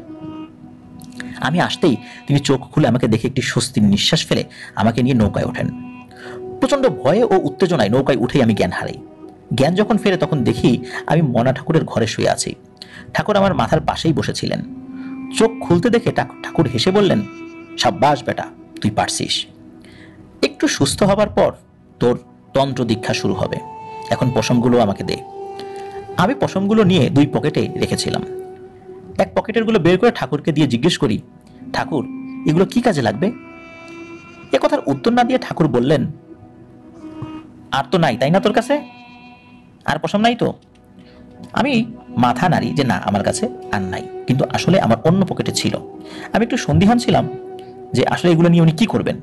আর যতটুকু দিয়েছিলাম এতটুকুতেই ওনার হয়ে যাওয়ার কথা, এটা আমার বিবেক বলছিল, আমার বুদ্ধি এটা বলছিল যে সবগুলো ওনাকে দেয়া যাবে না, অল্পগুলো দেই, দেখি কি কাজ করে। যাই হোক, ঠাকুরের কাছে যেই পশমগুলো দিয়েছিলাম সেগুলো নিয়ে উনি ঘরের ভেতরে চলে যান। এর ঠিক 2 দিন পর থেকে শুরু হয় আমার দীক্ষা। ঠাকুরের কাজের পদ্ধতি দেখে আমি বুঝতে পেরেছিলাম এগুলো কোনো ধর্মই সমর্থন করে না, বিশেষ করে ইসলাম ধর্ম তো অবশ্যই সমর্থন করে না। এগুলো সম্পূর্ণ ভিন্ন ধর্মী কাজ, যেগুলো কোনো ধর্মের সাধারণ নিয়মকানুনের সাথে মেলে না। কিন্তু এসব ভাবলে তো আমার হবে না। আমার দরকার ক্ষমতা। কোনটা হালাল কোনটা হারাম এটা বোঝার মতো বোধ তখন আমার মাথায় কাজ করছিল না। ঠাকুর আমাকে নিজের ছেলের মতোই ভালোবাসতেন। একটানা 4 বছর কাজ শেখার পর একদিন ঠাকুর আমাকে দেখে বললেন, বাপরে, আজকে তোর দীক্ষা শেষ। তুই যদি চাস আমার সাথে এখানে থেকে কাজ করতে পারিস, আর না চাইলে চলে যেতে পারিস। আমি ঠাকুরকে জানালাম যে আমার মা বাবা আছে, আমি চলে যেতে চাই, তারা আমার জন্য চিন্তা করছে, কান্নাকাটি করছে। তো যাই হোক, এর অল্প কিছুদিন পরে সবকিছু গুছিয়ে আমি চলে আসি। মনা ঠাকুর চোখের পানি দিয়ে আমাকে বিদায় দেন। মনা ঠাকুরের কাছ থেকে বিদায় নিয়ে আমি নিজের গ্রামে ফেরত আসি। কিন্তু সেখানে ফিরে এসে জীবনে প্রথম ভয়ানক একটা বাস্তবতা আমি সামনাসামনি দেখতে পাই। এতদিন পরে বাড়ি ফেরত আসায় আমার মায়ের চোখের পানি আর ধরে না। এলাকার সকলে দেখতে আসে আমাকে, সকলের বিভিন্ন প্রশ্ন। দূরে যে সকল আত্মীয়রা ছিলেন তারাও খবর পেয়ে আমাকে দেখতে চলে আসে। এতদিন কোথায় ছিলাম, কি করেছিলাম, তারা ভেবেছিল হয়তো মরেই গেছি। কিন্তু আমি অভাগা এত বছর পর বাড়িতে ফেরত আসলাম, পরিবার ছেড়েছিলাম, আর পরিবার ছেড়ে কবিরাজি তন্ত্রবিদ্যা, কালো জাদু, কুফুরি এগুলো শিখেছি। এরপর যাকে এই কাজগুলো দেখাবো বলে গ্রামে এলাম, পরিবারে এলাম, এসে শুনি তিনি গত 6 মাস আগে ঢাকায় আমাদের পরিচিত পরিচিত এক আত্মীয়ের চিকিৎসা করতে গিয়ে ছাদ থেকে পড়ে মারা গিয়েছেন। তিনি আর কেউ নন, আমার বাবা। আমি খুব কান্না করেছিলাম এই খবর শুনে। আমি হয়তো পরিবার ছেড়ে দূরে ছিলাম, এটা ঠিক, কিন্তু বাবাকে আমি খুব ভালোবাসতাম। আমার এত কষ্ট সাধনা আমার বাবা দেখে যেতে পারলেন না। এরপরে বেশ কিছুদিন আমি তন্ত্রবিদ্যা থেকে দূরে ছিলাম, কারণ এলাকার মানুষদের আমি সঠিক তথ্য দেইনি। তারা জানতো আমি শুধু কবিরাজি শিখে এসেছি।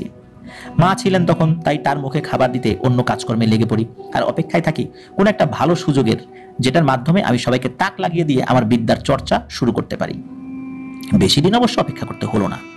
একদিন দুপুরবেলা কাজ থেকে এসে খেতে বসে মাকে জিজ্ঞেস করলাম, আচ্ছা মা, বাবা ঢাকায় কেন গিয়েছিল? মা বললেন, তোর চাচাতো ভাই জাবেদের পরিবারে নাকি টুকটাক কিসব সমস্যা হচ্ছিল, সেই কারণে জাবেদ নিজে গাড়ি নিয়ে এসে তোর বাবাকে নিয়ে যায়। 3 দিন পর সেই একই গাড়িতে তোর বাবা আসে, কিন্তু তখন সে ছিল কাফনে মোড়ানো। একথা বলে মা কান্না শুরু করে দেন। আমি আর কিছু জিজ্ঞেস করলাম না। আমার মাথায় একটা জিনিসই শুধু ঘুরছিল, সেটা হলো বাবা কি কাজে গিয়েছিলেন সেটা জানা। কয়েকদিন পরে ঠিকানা নিয়ে আমি ঢাকায় আমার চাচাতো ভাইয়ের বাড়িতে যাই আসল ঘটনা জানার উদ্দেশ্যে। আমার ভাই থাকতেন ঢাকার ধলপুর এলাকায়। আমার বড় কাকা আড়ত ব্যবসা করে বেশ টাকা পয়সা ইনকাম করে ধলপুর এলাকায় বাড়ি করেন। বাবা অবশ্য প্রায় যেতেন সেখানে, কিন্তু আমি ওই প্রথমবারই যাই। নতুন জায়গা, আমার চিনতে একটু কষ্ট হলেও খুঁজে বের করলাম। দরজায় কড়া নাড়তে আমার ভাই দরজাটা হালকা খুলে বাইরে মুখ বের করে কে এটা জানতে চাইলো। আমি পরিচয় দিতে প্রথমে বেশ অবাক হয়ে কিছুক্ষণ তাকিয়ে থাকলো, তারপর বাইরে এসে আমাকে জড়িয়ে ধরে বলল, ভাই বিশ্বাস কর, কাকার মৃত্যুর জন্য আমরা কেউ দায়ী না। কিভাবে যে কি হয়েছে কিছুই বুঝতে পারলাম না।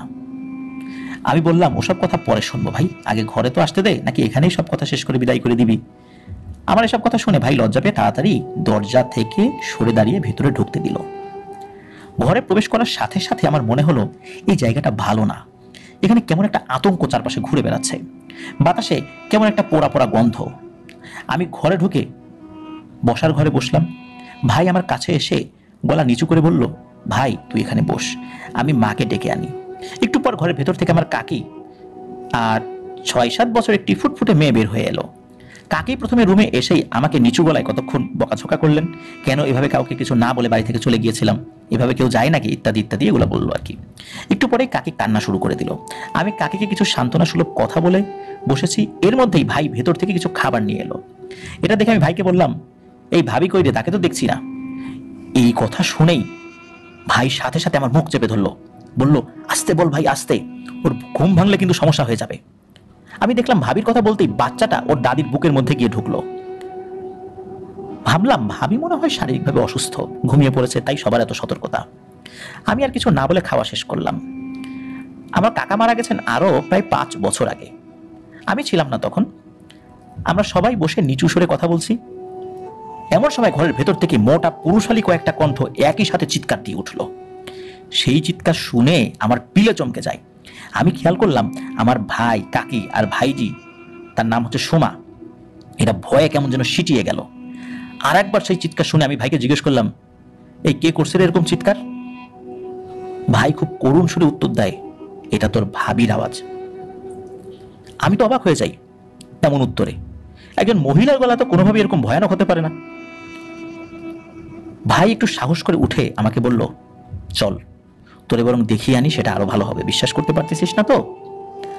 আমি ভাইয়ের পেছন পেছন উঠে হেঁটে ভেতরের দিকে একটি ঘরের সামনে গিয়ে দাঁড়িয়ে দেখি দরজায় একটা মাদুলির মতো কিছু একটা ঝোলানো। যাই হোক, ভাই দরজা খুলে ভেতরে চলে যায়। 1 কি 2 মিনিট পরে ভাই বলে, ভেতরে আয় ভাই। একথা বলার পর ঘরের দরজা দিয়ে ভেতরে প্রবেশ করে মারাত্মক একটা ধাক্কা খাই। এটা কে ঘাটের উপরে, মানুষ নাকি অন্য কিছু? তার মুখ থেকে গলা পর্যন্ত শরীরের যতটুকু অংশ অনাবৃত তার সবটুকুতেই গভীর আঁচড়ের দাগ। সারাটা শরীর কেমন সাদাটে হয়ে আছে। চোখ বলতে সাদা অংশ ছাড়া কিছুই নাই, কালো যে মণি সেটাও মনে হচ্ছে সাদা হয়ে গেছে। পরনের কাপড়খানা যতটুকু সম্ভব ভাই টেনে দিয়ে রেখেছে বোঝা যাচ্ছিল, কারণ হলো তার 2 হাত খাটের সাথে বাঁধা। আমি ঘরে প্রবেশ করতেই সেই মহিলা আমার দিকে মুখ ঘুরিয়ে বিশ্রীভাবে হেসে বলল, এই তান্ত্রিক, এতদিন পরে আসলি? তোর তো আরো আগে আসা উচিত ছিল। আরো আগে আসলে তোর কবিরাজ বাপের মরতে হতো না। আমি কিছু না বলে চুপচাপ তার কথা শুনছিলাম। সে আবার বলল, কি ভাবছিস আমি কে? আমাকে তুই চিনবি না, আমি শুধু খবর দেওয়ার জন্য এসেছিলাম, কিন্তু এসে এখন আর এখান থেকে যেতে ইচ্ছে করছে না। কিন্তু কি খবর দিতে এসেছিলাম সেই খবরটা কি জানিস? খবরটা হলো তোর সময় শুরু হয়ে গেছে। একথা বলে শোয়া অবস্থাতেই বিছানায় হাঁটু ভাঁজ করে দুই হাঁটুর মাঝে মুখ দেওয়ার চেষ্টা করছিল এবং ডানে বায়ে সে দুলতে লাগলো, দুই হাত তো দুই দিকে বাঁধা। এভাবে দুলে দুলে সে অদ্ভুতভাবে হাসতে লাগলো। আমি সব দেখে বাইরে থেকে ভাইকে ডাকলাম, বললাম, যাই ভাই আয় তো। সে একটু দূরে দাঁড়িয়েছিল অবশ্য। তখন ভাইকে বললাম, ভাই ভাবির চিকিৎসা আমি করবো আগামীকাল, ততক্ষণ ভাবিকে ঘরে আটকে রাখ, প্রয়োজন হলে আরো ভালো করে বেঁধে রাখ, কোনোভাবেই সে যেন বাইরে বেরোতে না পারে।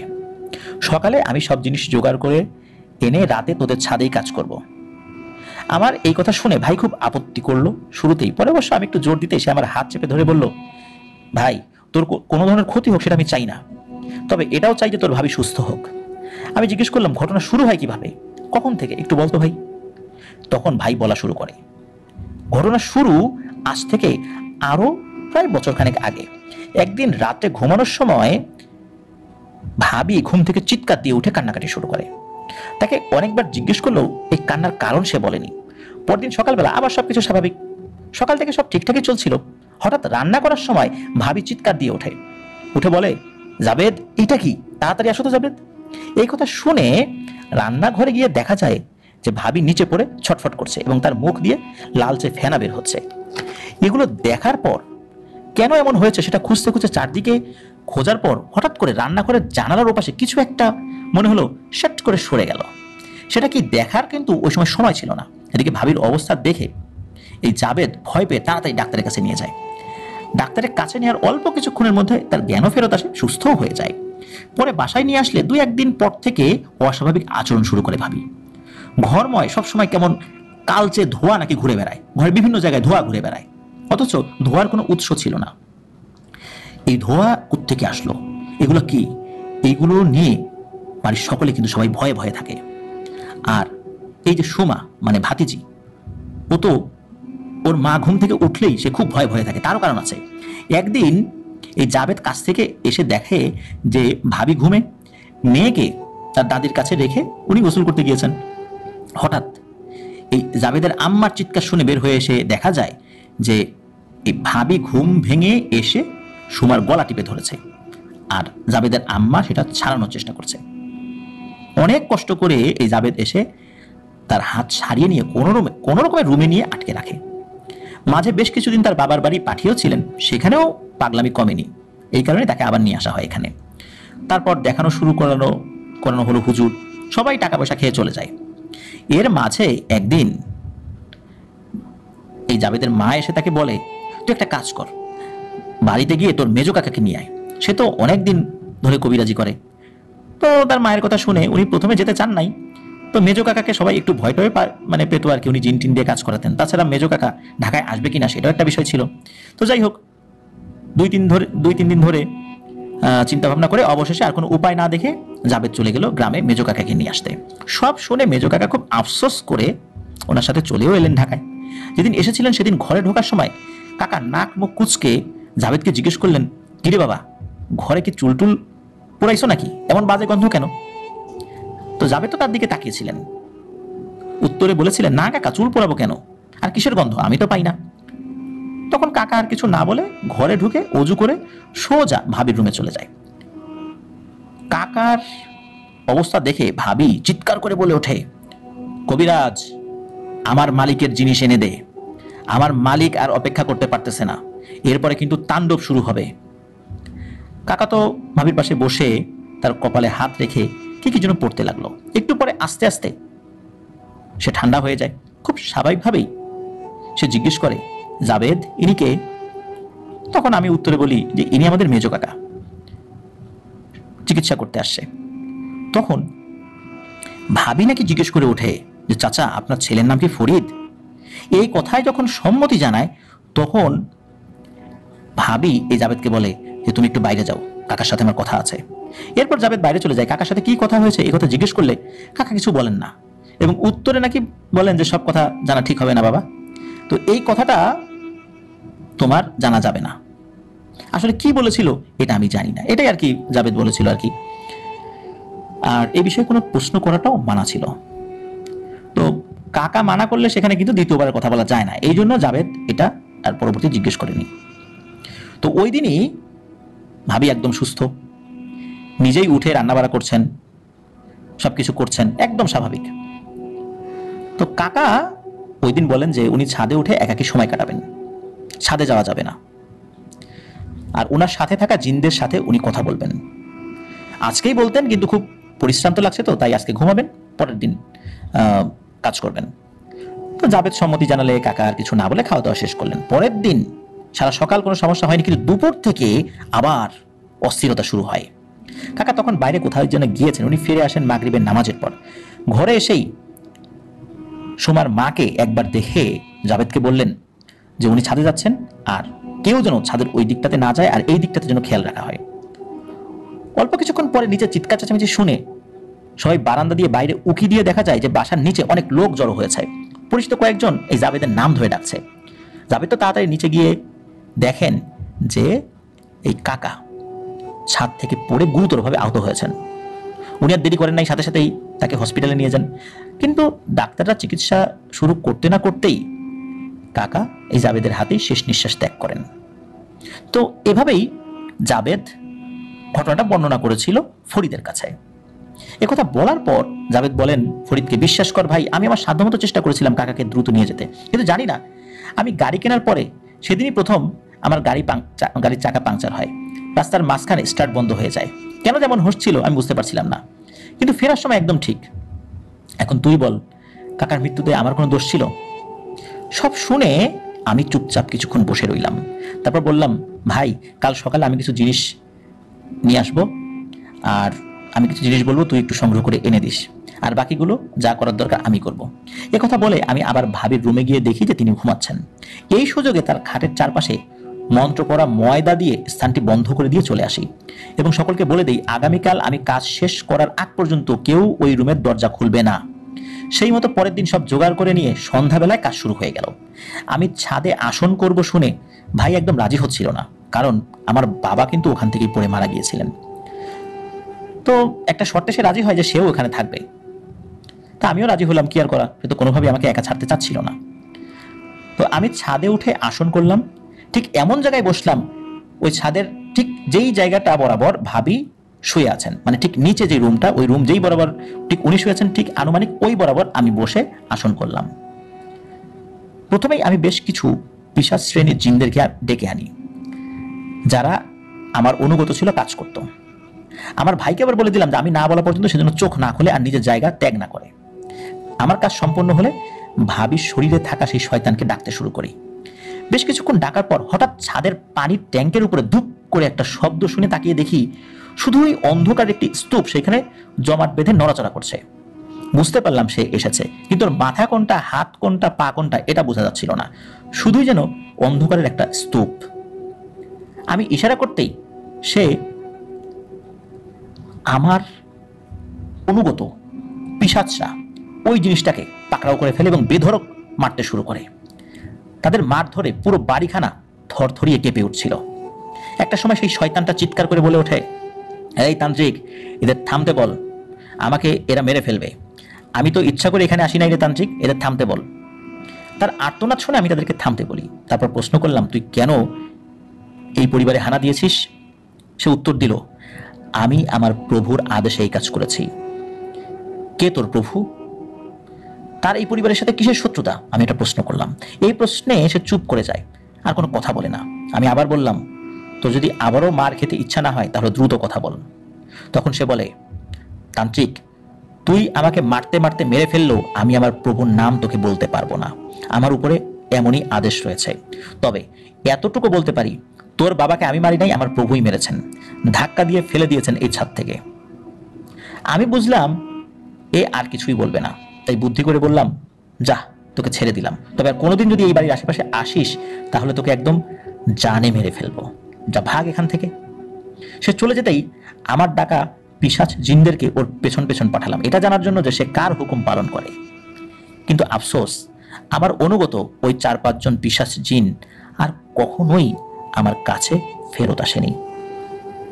আমি জানতেও পারলাম না আসলে ঘটনাটা কি, ওদের কি হলো, ওদেরকে কি বন্দি করলো, নাকি ওরাও ওই জিনের অনুগত হয়ে গেল, নাকি ওদেরকে হত্যা করলো, কিছুই জানতে পারলাম না।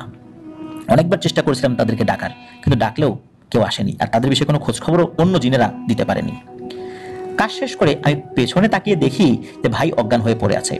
তাড়াতাড়ি তার কাছে গিয়ে পানির ছিটা দিতেই একটু পরে তার জ্ঞান ফেরে। শুনলাম মাঝে একবার সে চোখ খুলে ওই পিশাচদের মারধর দেখেই ভয়ে অজ্ঞান হয়ে পড়ে। যাই হোক, ভাইকে নিয়ে নিচে ফেরত এসে দেখা যায় যে আমার কাকি ভাবিকে বুকে জড়িয়ে ধরে কান্না করছেন, আর ভাতিজিকেও বুকে জড়িয়ে নিয়ে কান্না করছেন, আর ভাবির চোখে তখন পানি। তবে এই পানিটা আনন্দের পানি, এতটুকু বোঝা যাচ্ছিল। জাবেদ ভাই তাদের কাছে এগিয়ে যেতেই আমি সরে আসি, বসার ঘরে ঢুকে কিছুক্ষণ বসে থাকি আর একাকী ভাবতে থাকি একটু আগে তাড়িয়ে দেয়া সেই শয়তানের কথাগুলো। মনে এক ঝাঁক প্রশ্ন, অথচ কোনো উত্তর নেই আমার কাছে। একটু পরে ভাই এসে আমাকে বলল, ফরিদ, তোর ভাবি ডাকছে, আয় একটু দেখা দিয়ে যা। আমি ভাবির রুমে প্রবেশ করেই বুঝতে পারলাম বাতাসটা অনেক হালকা হয়ে গেছে। বুঝলাম বিপদ কেটে গেছে। ভাবির কাছে বসতেই ভাবি খুব দুর্বল কণ্ঠে আমাকে বলল, ভাই, তুমি কি করেছো, কিভাবে করেছো জানি না, তবে আমার এখন নিজেকে খুব সুস্থ মনে হচ্ছে, হালকা মনে হচ্ছে আমার মাথার উপর থেকে বিশাল একটা পাহাড় সরে গেছে। তোমাকে আমার অনেক কথা বলার ছিল, কিন্তু এখন আর কিচ্ছু মনে করতে পারছি না ভাই। একথা শোনার পর আমি বলি, আপনার এখন কিছু বলতে হবে না ভাবি, আপনি সুস্থ হন, পরে যখন মনে পড়বে তখন বলবেন। এরপরেও প্রায় সপ্তাহখানেক ছিলাম সেখানে। ভাবি মোটামুটি সুস্থ হয়ে গেলে ওনাকে কিছু তদবির দিয়ে আমি গ্রামে ফেরত আসি। আসার আগে ভাইকে বলে আসি আমার জন্য যেন কোনো ব্যবস্থা করেন ঢাকাতেই আমি থাকতে চাই। বেশি দিন আর অপেক্ষা করতে হলো না। মাস 2 পরে ভাই একজন মানুষ পাঠিয়ে আমাকে ঢাকায় নিয়ে গেল। ঢাকার ধোলাইপাড় এলাকায় একটি দালানের ছাদে আমাকে 2 রুমের একটা বাসা ঠিক করে দেন। বাসাটি আমার কাজের জন্য একদম মন মতো ছিল। তারপরেই শুরু হয়ে গেল আমার জীবনের সুখকর সময়। প্রথম তেমন কোনো কাজ পাইনি, তারপর আস্তে আস্তে জাবেদ ভাইয়ের সহযোগিতায় আমার কাজ বাড়তে লাগলো। কাজের সাথে সাথে ভালো অর্থ উপার্জন হচ্ছিল। গ্রাম থেকে আমার মাকে এনেছিলাম, কিন্তু আমার কাজের ধরন ওনার পছন্দ হয়নি। মানা করেছিলেন যে এসব তন্ত্রবিদ্যা প্রয়োগ না করতে। কিন্তু ওই সময় আমার কাছে টাকাই সুখ। মা এসব সহ্য করতে না পেরে গ্রামে ফিরে যান। আমিও বাধা দেইনি, কারণ মা আমার কাজে ব্যাঘাত সৃষ্টি করেছিলেন। আমি প্রতি মাসে বেশ মোটা অঙ্কের টাকা পাঠাতাম মায়ের জন্য। সেই টাকা তিনি কি করতেন সেটা জানতে পেরেছি মা মারা যাওয়ার পরে। আমার পাঠানোর টাকা দিয়ে মা বেশ কিছু এতিম শিশুদের লেখাপড়ার খরচ চালাতেন, কিন্তু ওই টাকায় কখনোই নিজে কিছুই কিনে খেতেন না, নিজেদের জন্য একটা টাকা খরচ করতেন না। এভাবে বেশ কয়েক বছর চলে যায়। একসময় অনুভব করি এরকম ঝাড়ফুঁক, জাদু কাটানো, হারানো জিনিস খুঁজে দেওয়া, এসব কাজ করে যে উপার্জন হয় তা আমার জন্য যথেষ্ট না। আমাকে আরো বড় কাজ করতে হবে। আমার একজন নিয়মিত বিত্তবান মহিলা রোগীকে একদিন এই কথা একটু ভিন্নভাবে বললাম। ওই মহিলাটা মাঝে মাঝে আমার কাছে আসতো বিভিন্ন কাজ নিয়ে, সে কাজে ফলও পেত। আমি তাকে বোঝালাম যে আমি ছোটখাটো কাজ করে শান্তি পাচ্ছি না, বড় কোনো কাজ পেলে এই এলাকায় থাকবো, না হলে অন্য কোনো এলাকায় চলে যাব। কথা শুনে মহিলা কিছুক্ষণ চুপ থেকে বললেন যে, ফরিদ ভাই, এমন একটা কাজ আমার নিজের কাছে আছে, তবে আপনি কি মনে করবেন জানি না। তা আমি জিজ্ঞেস করলাম, কি আর কাজ, কি মনে করবো বলেন। তো উত্তরে মহিলা বললেন যে, না থাক, এখন না, আমি বলবো না, কালকে আমার স্বামীকে নিয়ে একসাথে আমি আসবো। আমার স্বামীর নাম হচ্ছে মিশু। এই মিশুই বিস্তারিত কথা বলবে, ওই ভালো করে বলতে পারবে, আমি তো ভালো করে বলতে পারবো না। পরের দিন ঠিকই সন্ধ্যার সময় ওই মহিলা তার স্বামীকে নিয়ে আসেন। আমি তখন আমার একটা কাজের সমাধান পদ্ধতি ডায়েরিতে টুকে রাখছিলাম।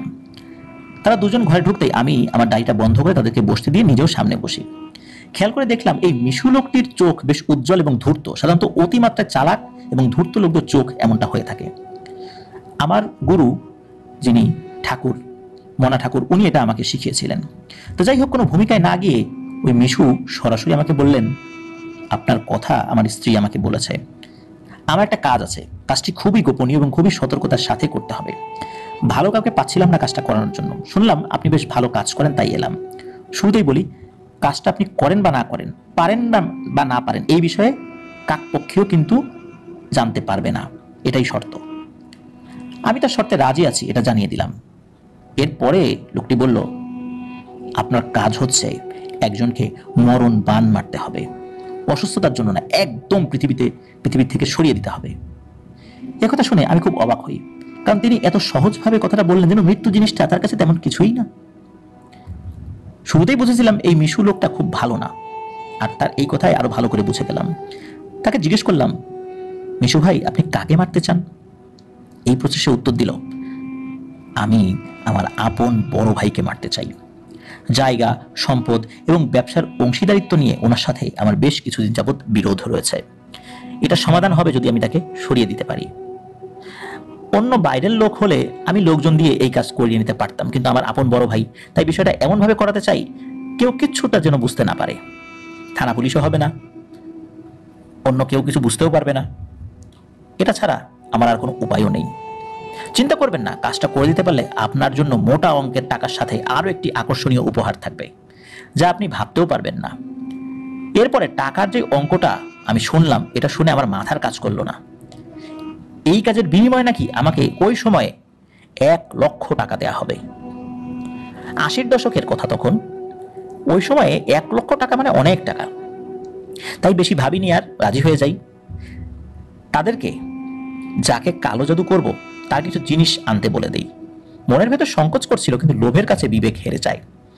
3 দিন পর তারা জিনিসপত্র সব নিয়ে আসলে আমি জাদুর কাজ করা শুরু করে দিই। কিভাবে করেছিলাম সেই সব নাপাক হারাম কাজের বিবরণ বলতে চাই না। 3 দিন পর পর করে মোট 5 দফায় জাদুর কাজ শেষ করি, আর একটি পিশাচকে চালান করে দিই। ঠিক 67 দিনের মাথায় মিশুর বড় ভাই মারা যান। তিনি মারা যাওয়ার সপ্তাহ 2 পরে মিশু এসে আমাকে টাকা এবং আমার নামে ঢাকার গোপীবাগ এলাকায় একটি জায়গা লিখে দেন এবং বলেন, আপনাকে আর কষ্ট করে ভাড়া থাকতে হবে না। এই জায়গায় একটা সুন্দর বাড়ি করবেন। বাড়ি করার যা সরঞ্জামাদি লাগে সেটা আমি দেখব। এই জায়গাটা আপনাকে সাফ কবলা দলিল করে দিলাম। আমি সব বুঝে নিলাম ঠিকই, কিন্তু সেই উপার্জনে আমি আসলে মনে মনে খুশি হতে পারিনি। এরপর থেকে এই মিশুর বদৌলতে আমার কাছে অনেক বড় বড় মানুষ আসতে শুরু করলো। অঢেল সম্পদ অর্জন করতে থাকলাম আমি। মূলত খারাপ কাজের পারিশ্রমিক হিসাবেই এই সম্পদগুলো অর্জন করতে শুরু করলাম। এভাবে চলে যায় আরো বেশ কিছু বছর। 1990 সালে আমি বিয়ে করি। বিয়ের পরের 5টি বছর মানুষের ক্ষতি করে অর্জিত নিজের বাড়ি, অঢেল টাকা, সুন্দরী বউ সবকিছু নিয়ে খুব জাঁকজমক জীবন কেটেছিল। খারাপের ভেতরে এতটুকুই হয়েছিল, আমি যখন জানতে পারি আমার স্ত্রী কখনো মা হতে পারবে না, মনের কোনো একটি স্থানে অনুভব করেছিলাম যে এটাই আমার পাপের ফলের শুরু। এরপরেই শুরু হয় সেই কালো অধ্যায়। 1995 সালের প্রবল এক বৃষ্টির সন্ধ্যায় সেই মিশু সাজু শিকদার নামে এক লোককে নিয়ে হাজির হয়। তবে এই সাজু অর্থ, ক্ষমতা, প্রতিপত্তির দিক দিয়ে আমার সকল খদ্দেরদের থেকে অনেক উপরে ছিলেন। নিজের পরিচয় দিয়ে তিনি আস্তে আস্তে কাজের বিষয়ে কথা বলতে শুরু করেন। দক্ষিণবঙ্গের একটি জেলা পরিষদের প্রভাবশালী নেতা ছিল সে। তাছাড়াও ঢাকায় তার বৈধ অবৈধ বিভিন্ন ব্যবসা। সাজুর কাজও মিশুর কাজের মতো, তবে এবার বিষয়টা মনে হলো আরো জটিল। এবার যেটা করতে হবে সেটা হলো পরিবারের সকল পুরুষ সদস্যের উপরে মরণ বান মারতে হবে, আর সেটার প্রভাবে যেন বাড়ির সকল পুরুষ 3 মাসের মধ্যে মারা যায়। তাহলে 8 মাস পরে অনুষ্ঠিতব্য উপজেলা নির্বাচনে তিনি দাঁড়াতে পারবেন। এছাড়া আর কোনো পথ নেই তার, কারণ ওই পরিবারের খুব বেশি অর্থ ছিল না, কিন্তু এলাকায় খুবই সুনাম এবং এলাকার মানুষ তাদেরকে খুব সমর্থন করত। আর সাজুর ক্ষেত্রে ঠিক ছিল তার উল্টোটা, তার টাকা থাকলেও এলাকায় তাকে কেউ তেমন একটা পছন্দ করতো না। আর আমি তাকে আলাদা নমিনেশন নেওয়ার পরামর্শ দিতে সে বলল, যাদের কাজ দিচ্ছি তোমাকে, সে আমার আপন বড় কাকা, বর্তমান চেয়ারম্যান, তার 2 ছেলে, বড় জনের 2 ছেলে এবং ছোট ছেলের 1 ছেলে, এই 6 জনের তুমি ব্যবস্থা করে দিবা। এরা কেউ বেঁচে থাকলে আমার সব কাজে বাধা আসবে। নমিনেশন নিব কি নিব না, কি করব না করব এই বিষয়ে তুমি বুঝবে না, তোমার পরামর্শ নিয়ে আমার কোনো কাজে লাগবে না। রাজনীতি বিষয়টা জটিল, আমাকে আমার মতো করতে দাও, তুমি এটা বুঝবে না, এই জন্য এই বিষয়ে তুমি পরামর্শ দিও না, তুমি যেটা বোঝো সেই কাজটা আমি দিচ্ছি। এই লোকগুলোকে মরণ বান মারবা, বাচ্চা বুড়ো কোনোটা যেন বাদ না যায়। এই কথা বলে ওই মিশু যেই সাজু শিকদারকে নিয়ে, সেই সাজু শিকদার তার সাথে আনা একটি ব্যাগ থেকে 50,000 টাকার একটি বান্ডিল বের করে আমার হাতে দিয়ে বললেন, নাও কাজ শুরু করে দাও, সামনে আরো পাবে, যা চাইবে তাই পাবে। আমি খেয়াল করলাম তার বলার ধরনটা আদেশ ছিল, অনুরোধ না। সবাই আমাকে অনুরোধ করতো, কিন্তু এই লোকটি মনে হলো আমাকে আদেশ করলো। তারা চলে যেতে আমি চিন্তায় পড়ে গেলাম। কারণ হচ্ছে আমার বিদ্যা দিয়ে আমি একটি পরিবারের সর্বোচ্চ একজনকে মারণ বান মারতে পারি, আর তার নিজের রক্তের অন্য সদস্যদেরকে অসুস্থ করতে পারি, কিন্তু সেই কাজেও সময় লাগে প্রায় 77 দিন। এখন এত কম সময়ে কি করব বুঝতে পারছিলাম না। অনেক চিন্তা ভাবনা করে একটা উপায় মাথায় আসে। মনা ঠাকুরের সাহায্য নেওয়া যেতে পারে। যেই ভাবা সেই কাজ। পরদিন সকালেই আমি ঢাকা থেকে মনা ঠাকুরের বাড়ির উদ্দেশ্যে রওনা দিই। পথে যেতে যেতে একটু ভয় হচ্ছিল যে ঠাকুরকে পাবো কিনা, ঠাকুর বেঁচে আছে কিনা। ওই জায়গায় পৌঁছে তাকে পেলাম ঠিকই, কিন্তু মনা ঠাকুর সেই আগের মনা ঠাকুর নেই। বিছানায় শুয়ে বৃদ্ধ শীর্ণকায় হতদরিদ্র অবস্থা তার। দুই চোখের মধ্যে এক চোখে ছানি পড়ে, একদম এক চোখ নষ্ট হয়ে গেছে, আর একটাতেও ছানি পড়েছে। ঠাকুর বলে ডাক দিতেই তিনি হাতড়ে হাতড়ে উঠে বসে আমাকে পাশে বসতে বললেন। সত্যি বলছি, ঠাকুরের অবস্থা দেখে যেখানে আমার খারাপ লাগার কথা, সেখানে আমি আরো বিরক্ত হচ্ছিলাম। ভাবছিলাম হয়তো এসে ভুল করে ফেলেছি। এখন এ আর কোনো কাজকাম করতে পারে না, কোনো রুগী আসে না, হাতের অবস্থা ভালো না, এখন হয়তো বা আমার কাছে টাকা পয়সা চেয়ে বসবে।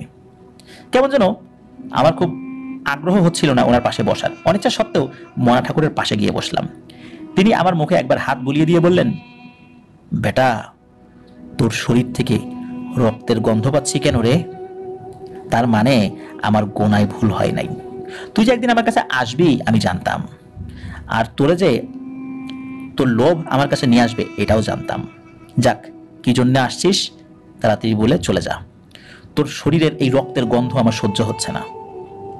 ঠাকুরের এসব কথায় আমার প্রচন্ড রাগ হচ্ছিল, কিন্তু আমার গুরু বিধায় তার কথার কোনো প্রতিবাদ না করে আমি তাকে সরাসরি আসার উদ্দেশ্যটা বলি। আমার কথা শুনে ঠাকুর একটি দীর্ঘশ্বাস ছেড়ে বললেন, বেটা, তুই যে কাজ করতে যাচ্ছিস সেটা ঠিক হচ্ছে না মোটেও। আগে যা করছিস সেটা একরকম, কিন্তু সময় বাইন্ধা নির্বংশ করার জন্য যে জাদু করা লাগে তার জন্য তুই এখনো তৈরি হয়ে পারিস নাই। বাদ দে, এই কাজ বাদ দে।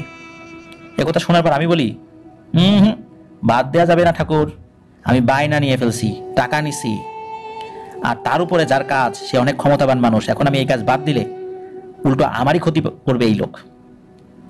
মনা ঠাকুর আমার কথা শুনে বললেন, বাপরে, এই কাজ তুই করিস না, ওই লোক তোর কিছু করতে পারবে না, আমি বিষয়টা দেখে নেব। এই কথা শোনার পর আমি নিজের উপর থেকে নিয়ন্ত্রণ হারিয়ে খুব রাগী গলায় বলে উঠি, ও ঠাকুর, আপনার চোখে ছানি পড়ে এক চোখ নষ্ট হয়েছে, আর এক চোখেও দেখেন না। আপনি এক হাত সামনে কি আছে সেটাই দেখেন না, আর আপনি দেখবেন আমার সমস্যা। যাক, আমি এবার খালি হাতে আপনার কাছে আসি নাই। এই কাজ করতে হলে কি করা লাগবে বলেন, বিনিময়ে আপনাকে মোটা অঙ্কের টাকা দেব, যাতে ভালোভাবে আপনার কয়েক বছর কেটে যায়। এই কথা শুনে মনা ঠাকুর ফ্যাসফেসে গলায় হো হো করে হেসে ওঠেন এবং তারপর বললেন, হায় রে বাপ রে, তুই মনা ঠাকুরের টাকায় ওজন করলি, তাও আমার কাছ থেকে শিখা বিদ্যা বেচে কামানো টাকায়। যাক, তোর আমার কিছু দেয়া লাগবে না, আমার যা নেওয়ার আমি অনেক আগেই তোর কাছ থেকে নিয়ে ফেলাইছি। কি নিছি সেটা তুই বুঝবি না। শোন তাইলে, এই ধরনের জাদু কোনো তান্ত্রিক একা করতে পারে না। এই সব কাজে বড় মাপের শক্তিশালী জাদুকর জিনদের সাহায্য লাগে, কিন্তু তাদের সাথে কোনো কাজে যুক্ত হওয়া মানে হলো নিজেকে তাদের কাছে একদম বিক্রি করে দেয়া, যার পরিণাম সম্পর্কে তোর কোনো ধারণাই নাই রে বাপ। আমি বললাম, ঠাকুর, আমার পরিণাম কি হবে না হবে সেটা নিয়ে আপনার মাথা ব্যথা করার কোনো দরকার নাই। আপনি আমারে বলেন, এমন কার সাহায্য নিলে ভালো হয়? ঠাকুর বললেন, কারো সাহায্য নেয়াই ভালো না এই কাজে, কিন্তু তুই যেহেতু নাছর বান্দা, এই জন্য তোরে একজনের নাম বলতে পারি, তার বেশি কিছু বলতে পারবো না। আমি বলি, খালি নাম বলবো আর কিচ্ছু না। একথা শোনার পর আমি বলে উঠি, খালি নামটাই গণ, বাকিটা আমি দেখব। আমার এই ধরনের কথা শুনে মনা ঠাকুর চিন্তাগ্রস্তভাবে কিছুক্ষণ চুপ থেকে বললেন, তার নাম নাহুদ ফেদালা। এই নাহুদ ফেদালা এক ত্রাসের নাম, ভয়ের আর এক নাম, এক ভয়ঙ্কর কালো জাদুকর ইফরিত শ্রেণীর জিন। এ যেমন ধূর্ত তেমনি নিষ্ঠুর। এ ভয়ানক জাদুর গোত্র শুন এর সর্দার, ওর গোত্রের নাম হচ্ছে শুন। তার কাছ থেকে দূরে থাকাই নিরাপদ। কিন্তু যদি যদি কথাটা শেষ করেননি ঠাকুর, আমিও জোর করিনি, আমার যা দরকার সেটা পেয়ে গেছি। ঠাকুরকে টাকা দিতে চাইলে তিনি না করে দিলেন। তিনি বললেন, তাজা রক্ত লেগে আছে, ওই টাকা উনি নেবেন না। তা আমি আর দাঁড়াই নাই, উঠে বেরোতে যাচ্ছি, তখন ঠাকুর পেছন থেকে ডেকে বললেন, বাপরে, যদি নাহুদ ফেদালার সাথে কাজ করেছি তবে খুব ঠান্ডা মাথায় চিন্তা ভাবনা করে ওর শর্তে রাজি হইস। এইটাই ছিল মনা ঠাকুরের সাথে আমার শেষ দেখা এবং শেষ কথা। রাতটুকু পার্শ্ববর্তী শহরের একটি আবাসিক হোটেলে কাটিয়ে সকালে আবার ঢাকায় ফেরত আসি। ঢাকায় এসেই প্রথমে আমার স্ত্রীকে বাপের বাড়ি পাঠিয়ে দিয়ে সেই দিন রাত্রেই আসনে বসি। আমার জানা সকল উপায়ে নাহুদ ফেদালাকে ডাকার চেষ্টা করি, তার সাথে যোগাযোগের চেষ্টা করি, কিন্তু সব চেষ্টাই ব্যর্থ হয়। পরপর 3 দিন চেষ্টা করেও না পেরে আমার কাজ করে এমন আরেকজন পিশাচ জিনকে পাঠাই নাহুদ ফেদালার কাছে আমার দাওয়াত পৌঁছে দিতে। নাহুদ ফেদালা যেন আমার সাথে দেখা করে। সেদিন রাত্রে খাওয়া দাওয়া শেষ করে ঘুমিয়েছি। রাত অনেকই বাজে, কয়টা যে বাজে সেটা বলতে পারবো না। হঠাৎ একটা শব্দ শুনে ঘুমটা ভেঙে যায়, দুম করে একটা শব্দ হয়। শুয়ে শুয়ে চোখ বন্ধ রেখেই ভাবছি, আচ্ছা শব্দটা কিসের হলো, কিসের শব্দ শুনলাম। তো এসব ভাবছি, এমন সময় আমি টের পেলাম আমার খাটটা হালকা দুলছে। হঠাৎ করে মনে হলো ঢাকায় মনে হয় ভূমিকম্প শুরু হয়েছে। কিন্তু আমি খেয়াল করে দেখলাম চারদিকে ঘন কালো অন্ধকার, তার মাঝে আমি আমার খাটে বসে আছি, আর কিছুই নেই, শুধু অন্ধকার। মনে হচ্ছিল আমি যেন কালো অন্ধকারের কোনো সমুদ্রে ভাসছি। বেশ আতঙ্কিত হয়ে যাই আমি, কারণ আমার জানালায় কাঁচ ছিল, বাইরের আলো কিন্তু ঢুকতো। ঢাকাতে তো অনেক আলো টালো থাকে, কিন্তু কোনো আলো নেই। বিদ্যুৎ চলে গেল না তো, কি করব, কিভাবে বের হব এই অন্ধকার থেকে, এসব ভাবছিলাম। হঠাৎ আমার উপর থেকে আমার পায়ের সামনে খাটের উপর ভয়ঙ্কর দর্শন একটা কাটা মাথা এসে পড়ে। অন্ধকারের মধ্যেও ওই জিনিসটা আবার আমি দেখতে পাচ্ছিলাম। এমন বিকট বিকৃত কোনো চেহারা কোনো প্রাণীর হতে পারে না। আমি ভয়ে কুকড়ে একটু পেছনে বসে সরে এসে নিজের শরীর বন্ধ করা শুরু করি, কিন্তু বারবার নিজের এতদিনের জানা মন্ত্রই ভুল হচ্ছিল। হঠাৎ অন্ধকারের ভেতরে কোথাও থেকে একটি ভয়ঙ্কর স্বর আসে। সেটা যে কতটা ভয়ঙ্কর বোঝানো যাবে না। মনে হলো একই সাথে নারী, পুরুষ, বৃদ্ধ, বৃদ্ধা, বাচ্চা, পশু সবাই একই গলা দিয়ে একই সাথে একই কথা বলছে। আমি শুনতে পাই, কিরে তান্ত্রিক, আমাকে দাওয়াত দিয়ে নিজেই ভয় পেয়ে গেলি? তোর সামনেই মাথাটা কার জানিস? তুই যাকে দাওয়াত দিয়ে পাঠিয়েছিলি তার। একটা জিন হয়ে তোর মতো এক নগণ্য তন্ত্র সাধকের আদেশ পালন করে আমার কাছে দাওয়াত নিয়ে এসেছে, এই কারণে ওর মাথা কেটে তোর জন্য রেখেছিলাম। মনে রাখবি, এরপরে কখনো আমার সাক্ষাৎ চাইলে আমার পুজো দিয়ে তারপর ডাকবি। আমাকে ডাকার একটা নির্দিষ্ট পদ্ধতি আছে, আর কিভাবে পুজো দিতে হয় সেটা এই মাথার ভেতরে আসে, খুঁজে দেখিস। এখন যা আমার সামনে থেকে। এই কথা শেষ হতেই হঠাৎ আমার খাট মনে হলো সেই অন্ধকারে উল্টে যেতে শুরু করলো। আমি ভয়ে চোখ বন্ধ করে খাটের কার্নিশ শক্ত করে ধরে চিৎকার দিয়ে উঠি। একটু পরে বুঝতে পারি সব স্বাভাবিক। আমি কিন্তু তখন ঘুমেছিলাম না, কারণ চোখ খুলে আমি নিজেকে নিজের ঘরেই দেখতে পাই, বিছানার উপর সেই কাটা মাথা। সেই রাতে আমার কিছুই করার সাহস হয়নি। ভয়ানক সেই মাথাটি একটি চটের ব্যাগে রেখে আমার সাধনার এবং কাজের ঘরে গিয়ে বসে থাকি। শেষ রাতের দিকে আমার চোখ লেগে আসে। পরের দিন সকালে ঘুম ভাঙার পর দেখি সেই মাথাটি আসলে ওই ভয়ঙ্কর মাথার রূপে এখন আর নাই। ওই মাথাটি একটি শূকরের মাথায় পরিবর্তিত হয়ে গেছে। আমি খুব অবাক হয়ে মাথাটা হাতে নিয়েই বুঝতে পারি মাথাটার ভেতরে ফাঁপা। ভেতরে হাত দিয়ে দুটি চামড়ার থলে পাই। প্রথমটি খুলে নাহুদ ফেদালাকে আহ্বান করার নিয়ম জানতে পারি। এই নিয়মগুলো খাঁটি সংস্কৃত ভাষায় লেখা ছিল। এই ভাষার লেখাগুলো মনা ঠাকুর আমাকে শিখিয়েছিলেন, তাই আমি বুঝতে পেরেছি, কারণ অনেক মন্ত্র সংস্কৃত ভাষায় লেখা থাকে। কিন্তু দ্বিতীয় যে ব্যাগটা, এটা কোনোভাবে খোলা যাচ্ছিল না। খোলার মতো কোনো জায়গা খুঁজে পাচ্ছিলাম না। বেশি টানাটানি করলে ছিঁড়ে যেতে পারে, আর ছিঁড়ে গেলে কোনো জিনিস ভিতরে থাকা নষ্ট হয়ে যেতে পারে। এই ভেবে আমি ওইটা নিয়ে আর ঘাটাঘাটি করিনি। নাহুদ ফেদালাকে শুধু দাওয়াত দিতে গিয়ে কি পরিমাণ ভয় পেয়েছি, তাই আমার সাহস হচ্ছিল না তার সাহায্য নিতে। তন্ত্রবিদ্যায় আমি মোটামুটি পারদর্শী বলতে পারেন, কিন্তু যারা এসব কাজ করে তাদের সকলেই নিজের ক্ষমতার সীমা সম্পর্কে অবগত থাকে। আমি বুঝতে পেরেছিলাম নাহুদ ফেদালার ক্ষমতা অনেক, সে অনেক শক্তিশালী। অন্তত আমার মতো যারা তন্ত্রমন্ত্র শিখেছে, এই তন্ত্রমন্ত্র দিয়ে জীবনে যত জিন পিশাচ দেখেছি, তাদের সকলের চাইতে অনেক উপরে এই নাহুদ ফেদালার অবস্থান। তখন বুঝেছিলাম মনা ঠাকুরের কথা আমার শোনা উচিত ছিল। সেদিন সারাদিন চিন্তা ভাবনা করে ঠিক করলাম যে না, এই কাজ করব না, টাকাটা ফেরত দিয়ে দেব। এই নাহুদ ফেদালাকে ডেকে নতুন করে কোনো বিপদে পড়তে চাই না। তো যাই হোক, এই মিশু নামের ওই লোকটাকে এই কাজ করব না এটা জানিয়ে দিলাম। মিশু আবার এই কথা জানালো সাজু শিকদারকে। 2 দিন পরে সাজু শিকদার বেশ কিছু লোকজন নিয়ে আমার বাড়ি এলো, সাথে মিশুও ছিল। এসেই প্রথমেই কোনো কথা ছাড়া আমাকে ঠাস করে প্রচন্ড জোরে একটা চট দিয়ে দিল। তারপর তার সাথে করে আনা একটা আগ্নেয়াস্ত্র বের করে আমার মাথায় তাক করে বলল, তোর কাছে না শব্দটা শুনবো না বলে তোকে আমি এতগুলো কথা বলছি।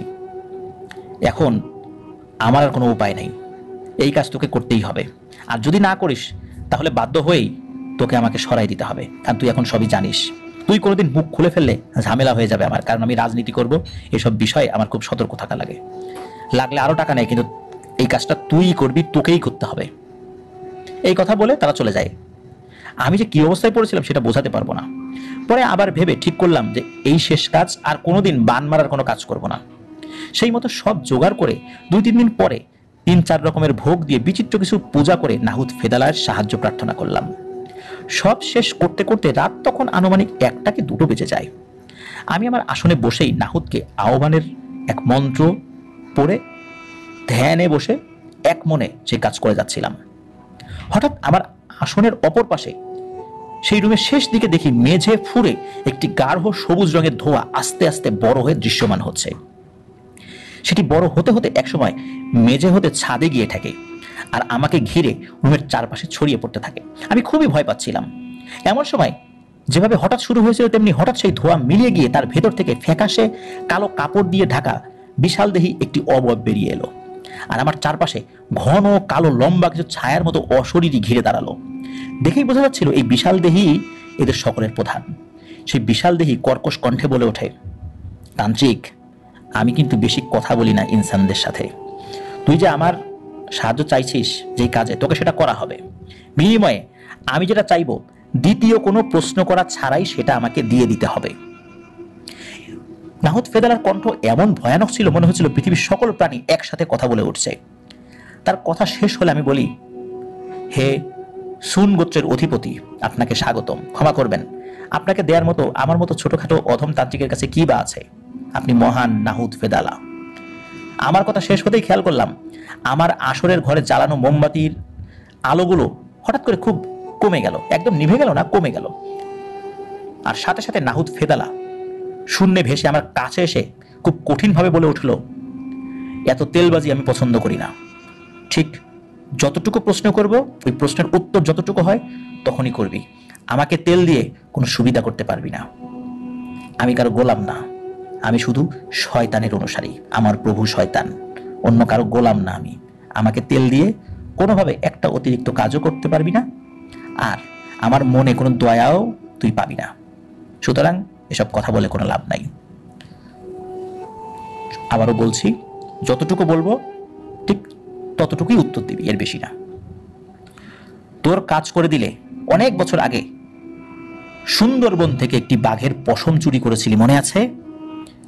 তোর কাজ আমি করে দিব, বিনিময়ে সেইটা আমাকে দিয়ে দিবি। রাজি আছিস?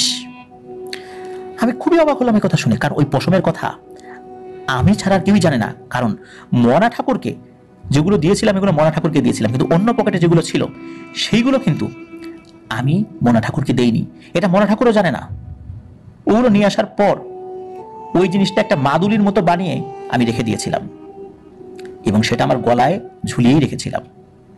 সত্যি বলতে কি আমার নিজেরও মনে ছিল না সেই পশমের কথা, কিন্তু এই নাহুদ ফেদালা এটা কিভাবে জানলো? এই প্রশ্ন মাথায় আসতেই আমি আবার এটা বাদ দিয়ে দিই। তাকে এই প্রশ্নটা করা যাবে না, কারণ ও প্রশ্ন করবে, আমাকে উত্তর দিতে হবে। কিন্তু ও কিভাবে জানলো এই প্রশ্নটা আমি তাকে করি নাই। কারণ হলো, এত শক্তিশালী একজন জিনের পক্ষে এটা জানা তেমন কিছু না। আর পশমগুলো তো আমার কোনো কাজেও লাগছে না। তাই বেশি চিন্তা ভাবনা না করেই এক বাক্যে তার শর্তে রাজি হয়ে যাই। তখন নাহুদ বলে, কি কি করতে হবে সব ওই দ্বিতীয় চামড়ায় লেখা আছে। তোর যা যা লাগবে সব ওটার ভেতরেই পাবি। একথা শোনার পর আমি বলি, কিন্তু সর্দার, ওটা তো আমি খুলতে পারছি না। নাহুদ একটা তাচ্ছিল্যের হাসি দিয়ে বলল, আমার হুকুম ছাড়া সেটা তুই কেন, তোর থেকে 1000 গুণ বড় কোনো তান্ত্রিক মিলেও খুলতে পারবে না। এখন হুকুম দিলাম, যা, খুলবে। তোর কাজ শেষ হলে আমি আমার জিনিস নিয়ে যাব, যেটা তোর কাছে আছে। আমি যেটা চেয়েছি সেটা কিন্তু আমি নিয়ে যাব, আর তুই ওয়াদা করেছিস আমাকে দিবি। আর যদি না দিস তোর পরিণতি কি হবে সেটা তুই ভালো করে জানিস। এই কথা বলে ঠিক একইভাবে তার পায়ের নিচ থেকে ওঠা সবুজ ধোঁয়ায় সবাই হারিয়ে গেল। ওরা যে মেঝে ফুঁড়ে বের হয়েছিল, মেঝেটা কিন্তু একদম স্বাভাবিক ছিল। এতক্ষণ ধরে এরা ছিল, কিন্তু আমি তাদের কারো মুখ কিন্তু দেখতে পাইনি।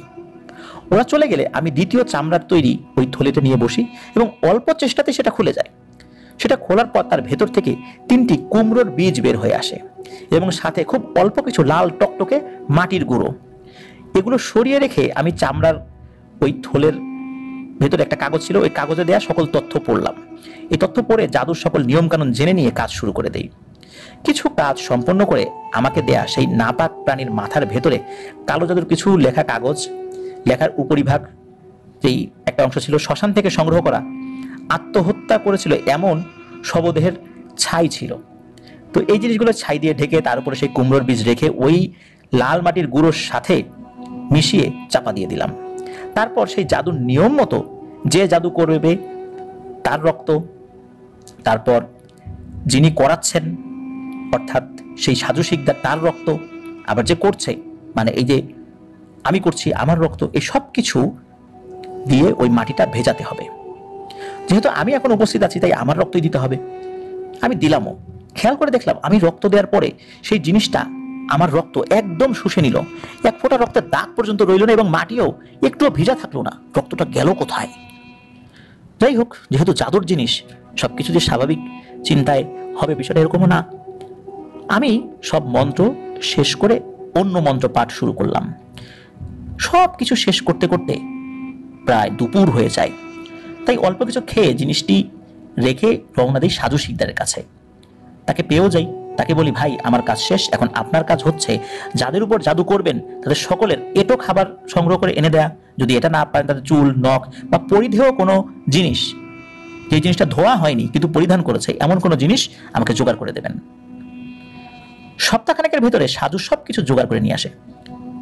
কারো চুল, কারো নখ, কারো পরিধেয় বস্ত্র, মানে যেটা যেভাবে পেয়েছে সেভাবেই এগুলো নিয়ে আসা হয়। তো এগুলো একত্র করে আমি ওই মাটির উপরে রেখে তারপর সাজুর ব্যবহৃত একটি কাপড় দিয়ে সেটিকে আবৃত করে ফেলি। আমি সাজুকেও বলেছিলাম যে আপনারও একটা ব্যবহৃত কাপড় লাগবে, আপনার একটু চুল লাগবে, একটু নখ লাগবে। এটার পিছনে আমার একটা উদ্দেশ্যও ছিল, বিশেষ উদ্দেশ্য। এই সবগুলো জিনিস একত্র করে কাজ করে পুরো জিনিসটাকে আবার একটা লাল কাপড়ে বেঁধে যেই বাড়ির সদস্যদেরকে হত্যা করা হবে, মানে মরণ বান মারা হবে, ওই বাড়ির 90 গজের ভেতরে ঝোপঝাড়ের আড়ালে সূর্যের আলো পৌঁছাবে না, মানুষ যায় না এমন গোপনীয় একটি জায়গায় সাজুর সাথে গিয়ে গভীর রাত্রে মাটিতে পুঁতে রেখে আসি। আসার পথে সাজু বারবার সেদিনের থাপ্পড়ের জন্য মাফ চাইল। সাধারণ মানুষ যদি আমি হইতাম মাফ করে দিতাম, কিন্তু আমি তো পাপী, আমি একজন তান্ত্রিক, তাই আমি তো মাফ করি নাই। বরং এই জাদুতে তার পোশাক লাগবে, তার চুল লাগবে, নখ লাগবে, এগুলো বলে এই মরণ বানে তাকেও শরিক করে দিয়েছিলাম। তার মানে হচ্ছে যে সবাই মৃত্যুবরণ করার পরে শুরু হবে এই সাজু শিকদারের মৃত্যু যন্ত্রণা। সেও আক্রান্ত হবে এই জাদুতে এবং আস্তে আস্তে সেও মারা যাবে, অথবা বদ্ধ উন্মাদ হয়ে ঘুরে বেড়াবে। এরপরে কোনো একটা সময় সে মারা যাবে। যাই হোক, এই কাজটি শেষ হওয়ার পর 11 দিন পর খুশিতে গদগদ হয়ে আমার কাছে এসে সাজু বলে জাদুর কাজ শুরু হয়ে গেছে। কিন্তু সে কিভাবে বুঝলো? একথা জিজ্ঞেস করতেই সাজু বলল, ঘরের ছোট নাতি অর্থাৎ সাজুর 10 বছরের ভাইপো 2 দিন আগে রাতের বেলা হঠাৎ রক্ত বমি করতে করতেই মারা যায়। সাজু জানাজায় গিয়ে জানতে পারে যে তার কাকাও নাকি একটু অসুস্থ হয়ে পড়েছেন। বাচ্চাটার মৃত্যুর খবর শুনে কেন জানি না জীবনে প্রথমবারের মতো আমি খুব অনুশোচনায় ভুগি। যদিও সাজুর সামনে সেটা প্রকাশ করিনি। কথাবার্তা শেষে সাজু আমাকে নগদ 2 লক্ষ টাকা দিয়ে বলে, কাজ শেষ হয়ে গেলে আরো 5 গুণ দেব, তার মানে 10 লক্ষ টাকা দেবে। আমার ইচ্ছে করছিল তখন নিজের কপালে নিজেই জুতো দিয়ে বাড়ি দিই। এর আগে যে আমি কখনো বান মারিনি তা কিন্তু নয়, কিন্তু কোনো নিরপরাধ বাচ্চাদের ক্ষতি আমি করেছি এটা হয়নি। সাধু চলে গেলে অনেকক্ষণ চিন্তা করে সিদ্ধান্ত নিলাম অন্তত বাকি বাচ্চাগুলোর উপর থেকে জাদু সরিয়ে নেব। কিন্তু কিভাবে এই জাদু সরিয়ে নেয় এইটা কিন্তু আমি জানতাম না, কারণ এই জাদুতে নাহুদ ফেদালার সাহায্য নেওয়া হয়েছে, আর সরিয়ে নেওয়ার জন্য তারও সাহায্য লাগবে। কিন্তু তাকে তো এইভাবে ডাকা যাবে না। ওই দিন সন্ধ্যার পর আমার কিছু পুরনো পিশাচ জিনদেরকে ডাকলাম। আমার অনেকগুলো জিন ছিল, এর মধ্যে বেশ কিছু মারা গিয়েছিল, আর যারা জীবিত ছিল মূলত ওদেরকেই ডেকেছিলাম। তো ওদেরকে ডেকে এই বিষয়ে জিজ্ঞেস করলাম, ওরাও কিছু বলতে পারলো না। সারা রাত ঘুমাতে পারিনি আমি। আমার যত বই পুস্তক ছিল, এমনকি আমার বাবার যে সমস্ত বই ছিল, সেসব জায়গায় খুঁজেও এমন কোনো জাদু কিভাবে কাটাতে হয় এর কিছুই পেলাম না। সকালে ফজরের আজান কানে আসতেই সবকিছু রেখে একটু বারান্দায় এসে দাঁড়িয়েছি। এমন সময় দোতলা ছাদের উপর থেকে কেউ বলে ওঠে, বেটারে ওই পশম নাহুদের হাতে দিস না বাপ, তুই তো তোর ওস্তাদকে দিস নাই, গোপন করেছিলি, কিন্তু খবরদার এই জিনিসটা ওর হাতে দিস না। সাথে সাথে হঠাৎ করে আমি যখন এই শব্দ শুনে উপর দিকে তাকাই, তখন স্পষ্টভাবে দেখি একটি বানর দোতলার ছাদের উপরে দাঁড়িয়ে আছে এবং নিচ দিকে মাথা দিয়ে আমার দিকে তাকিয়ে আছে, এবং ওই বানরটাই এগুলো বলছে। তখন কিন্তু সকাল হয়ে গেলেও কিন্তু অন্ধকার অন্ধকার ভাব ছিল। আমি যখনই ওই বানরটার দিকে তাকালাম, চোখাচোখি হলো, তখন ওই বানরটা ছাদের অন্যদিকে দৌড়ে চলে যায়। আমি ঘরে চলে আসি, কি শুনলাম সেটাই ভাবছিলাম, চিন্তা করলাম যে সারা রাত ভালো করে ঘুমটুম হয় নাই তো, এই জন্য হয়তো বা উল্টাপাল্টা কিছু শুনেছি। আর যেহেতু এই বিষয়টা নিয়ে অনেক গভীরভাবে চিন্তা করছি, এটা একটা হ্যালুসিনেশন হতে পারে। কিন্তু এই গলাটা অন্য কারো গলা না, এই গলাটা মনা ঠাকুরের গলা। পশমগুলো তিনি দিতে মানা করেছেন, কিন্তু কেন? উনি তো এই পশমের কথা জানতেন না। এমন চিন্তায় ডুবে আছি, হঠাৎ একটু পরে শুনি একটা বানরের মরণ চিৎকার। এত জোরে চিৎকার শোনা যায় যে আশেপাশের অনেকেই ঘুম ভেঙে বাইরে বেরিয়ে আসে, কিন্তু কোথাও কিছু পাওয়া যায়নি। বিষয়টি আমি সম্পূর্ণ বুঝতে না পারলেও কিছু একটা ধরতে পেরেছিলাম। সেটা হচ্ছে যে মনা ঠাকুর বানর রূপী এক জিনের মাধ্যমে আমাকে সাবধান করে দিয়েছিল। এরপরেই হয়তোবা ওই জিনটাকে মেরে ফেলেছিল কেউ, হয়তোবা নাহুদ ফেদালারি কোনো অনুগত পিশাচ শ্রেণীর জিন ওই বানর রূপধারী ওই জিনটাকে মেরে ফেলেছিল। এরপর আমি বুঝতে পারি আমি খুব তাড়াতাড়ি বিপদে পড়ে যাব। তাই দেরি না করে সকালের আলো ফুটতে আমি খুব গোপনে সাজুর কাকার বাড়ির উদ্দেশ্যে যাত্রা শুরু করি, যেখানে ওই বান মারা হয়েছিল, জাদুর উপকরণ রাখা হয়েছিল। রাস্তাঘাট খুব ভালো না থাকায় পৌঁছাতে পৌঁছাতে প্রায় বিকেল হয়ে যায়। এরপরে অপেক্ষা করতে থাকি। সন্ধ্যার পরে সুযোগ বুঝে সেই জাদুর জিনিসের জায়গায় গিয়ে মাটি খুঁড়ে দেখি সেটা ওই জায়গায় নেই। আমি অবাক হয়ে যাই, চিন্তা করলাম হয়তো আমি ভুল জায়গায় খুঁড়েছি। আশেপাশে কিছু জায়গায় খোঁড়া শুরু করলাম, কিন্তু আমি যেই জায়গায় খুঁড়ে ওই জিনিস রেখেছিলাম সেখানে একটা বিশেষ চিহ্ন দিয়ে রেখেছিলাম, সেই চিহ্নটা ওভাবেই ছিল। কিন্তু ওই জিনিস ওখানে নেই কেন? কেউ কি তুলে নিয়ে গেল? ব্যাপারটা কি তাহলে? তখন আমি খুব চিন্তায় পড়ে গেলাম। এরপরও আমি আশেপাশে যখন একটু মাটিতে কোপানো শুরু করলাম, ওই জায়গা থেকে ঠিক 1 হাত দূরে আমি ওই জাদুর উপকরণগুলো পাই, ঠিক ওইভাবেই আছে। আমি দ্রুত সেটা হাতে তুলে, সেটা নেই। আর ওই যে নাপাক প্রাণীর মাথার নিচে সেই বাঘের পশমের অল্প কিছু দিয়ে মাদুলি বানিয়ে সেটা কালো কাপড়ে পেঁচিয়ে আমার জানা বিভিন্ন মন্ত্র দ্বারা সেটাকে এই জাদুর সাথে অনেক কষ্টে যুক্ত করতে সক্ষম হই। আবার ওটাকে মাটিতে পুঁতে রেখে চলে আসি। তার মানে এবারে আমার কাজ ছিল একটু ভিন্ন। যেভাবে জাদু কাটানো যায় সেগুলো তো আমি করেছি, কিন্তু সেই সাথে ওই যে পশমগুলো আমার সাথে ছিল, যে নাহুদ ফেদালার, এই জিনিসগুলো আমি ওই জাদুর সাথে মিক্স করে দেই, জাদুর অংশ বানিয়ে দেই। মূলত এটাই ছিল আমার উদ্দেশ্য। আমি জানতাম জাদু কাটানোর জন্য যে চেষ্টা আমি করেছি এটা কাজে লাগবে না, কিন্তু ওই পশমগুলো আমি জাদুর অংশ বানিয়ে দেই, এটার একটা বিশেষ কারণও ছিল। এর 3-4 দিন পরে আমার সাথে দেখা করতে আসে সেই সাজু শিকদার। দেখলাম সে বেশ চিন্তিত। সে এসে জানালো তার কাকাকে হসপিটালে ভর্তি করা হয়েছে, অবস্থা ভালো না। আমি বললাম, এটা তো আপনার জন্য ভালো খবর, তাহলে আপনি চিন্তিত কেন? তখন সাজু শিকদার বলল, ফরিদ, আমি গত 2 দিন ধরে ঠিকমতো ঘুমাতে পারি না। ঘুমালেই ভয়ঙ্কর সমস্ত স্বপ্ন দেখি। গতকাল দেখলাম কাকাদের ঘরে সবাই মিলে যে বাচ্চাটা মারা গিয়েছে তার শরীর থেকে মাংস কেটে নিয়ে খুব ফুর্তি করতে করতে রান্না করছে। আমি স্বপ্নেই বারণ করেছিলাম, কিন্তু তারা আমার কোনো কথায় পাত্তা দিল না। পরে রান্না শেষ করে সবাই মিলে আমার হাত পা বেঁধে সেই ঝোপের কাছে নিয়ে যায় যেখানে ওই জাদুর উপকরণগুলো রাখা হয়েছিল, আর ওখানে নিয়ে জোর করে সেই বাচ্চার মাংস আমাকে খাওয়াচ্ছে। তুমি বলো ফরিদ, এমন স্বপ্ন দেখলে কিভাবে ঘুমাবো? জানি না কি হচ্ছে, পারলে কিছু করো ফরিদ আমার জন্য। একথা শুনে আমি মনে মনে খুব হাসলাম, তবে উপরে উপরে তাকে সান্ত্বনা দিয়ে একটু পানি পড়া এগুলো দিয়ে বিদায় করে দিই। এরপরে আর কোনোদিন তার সাথে আমার দেখা হয়নি। বছরখানেক আগে শুনেছি সে বদ্ধ উন্মাদ হয়ে গেছে, আর সে শরীরে কোনো জামা কাপড়ই রাখে না, এমন উন্মাদ। যাই হোক, সাধু যেদিন গিয়েছে সেদিন রাত্রে আমি আর আমার স্ত্রী ঘুমাচ্ছি। হঠাৎ আমার কাজের ঘরে কেমন যেন একটা হুম হুম হুম এরকম শব্দ শুনে আমার ঘুম ভেঙে যায়।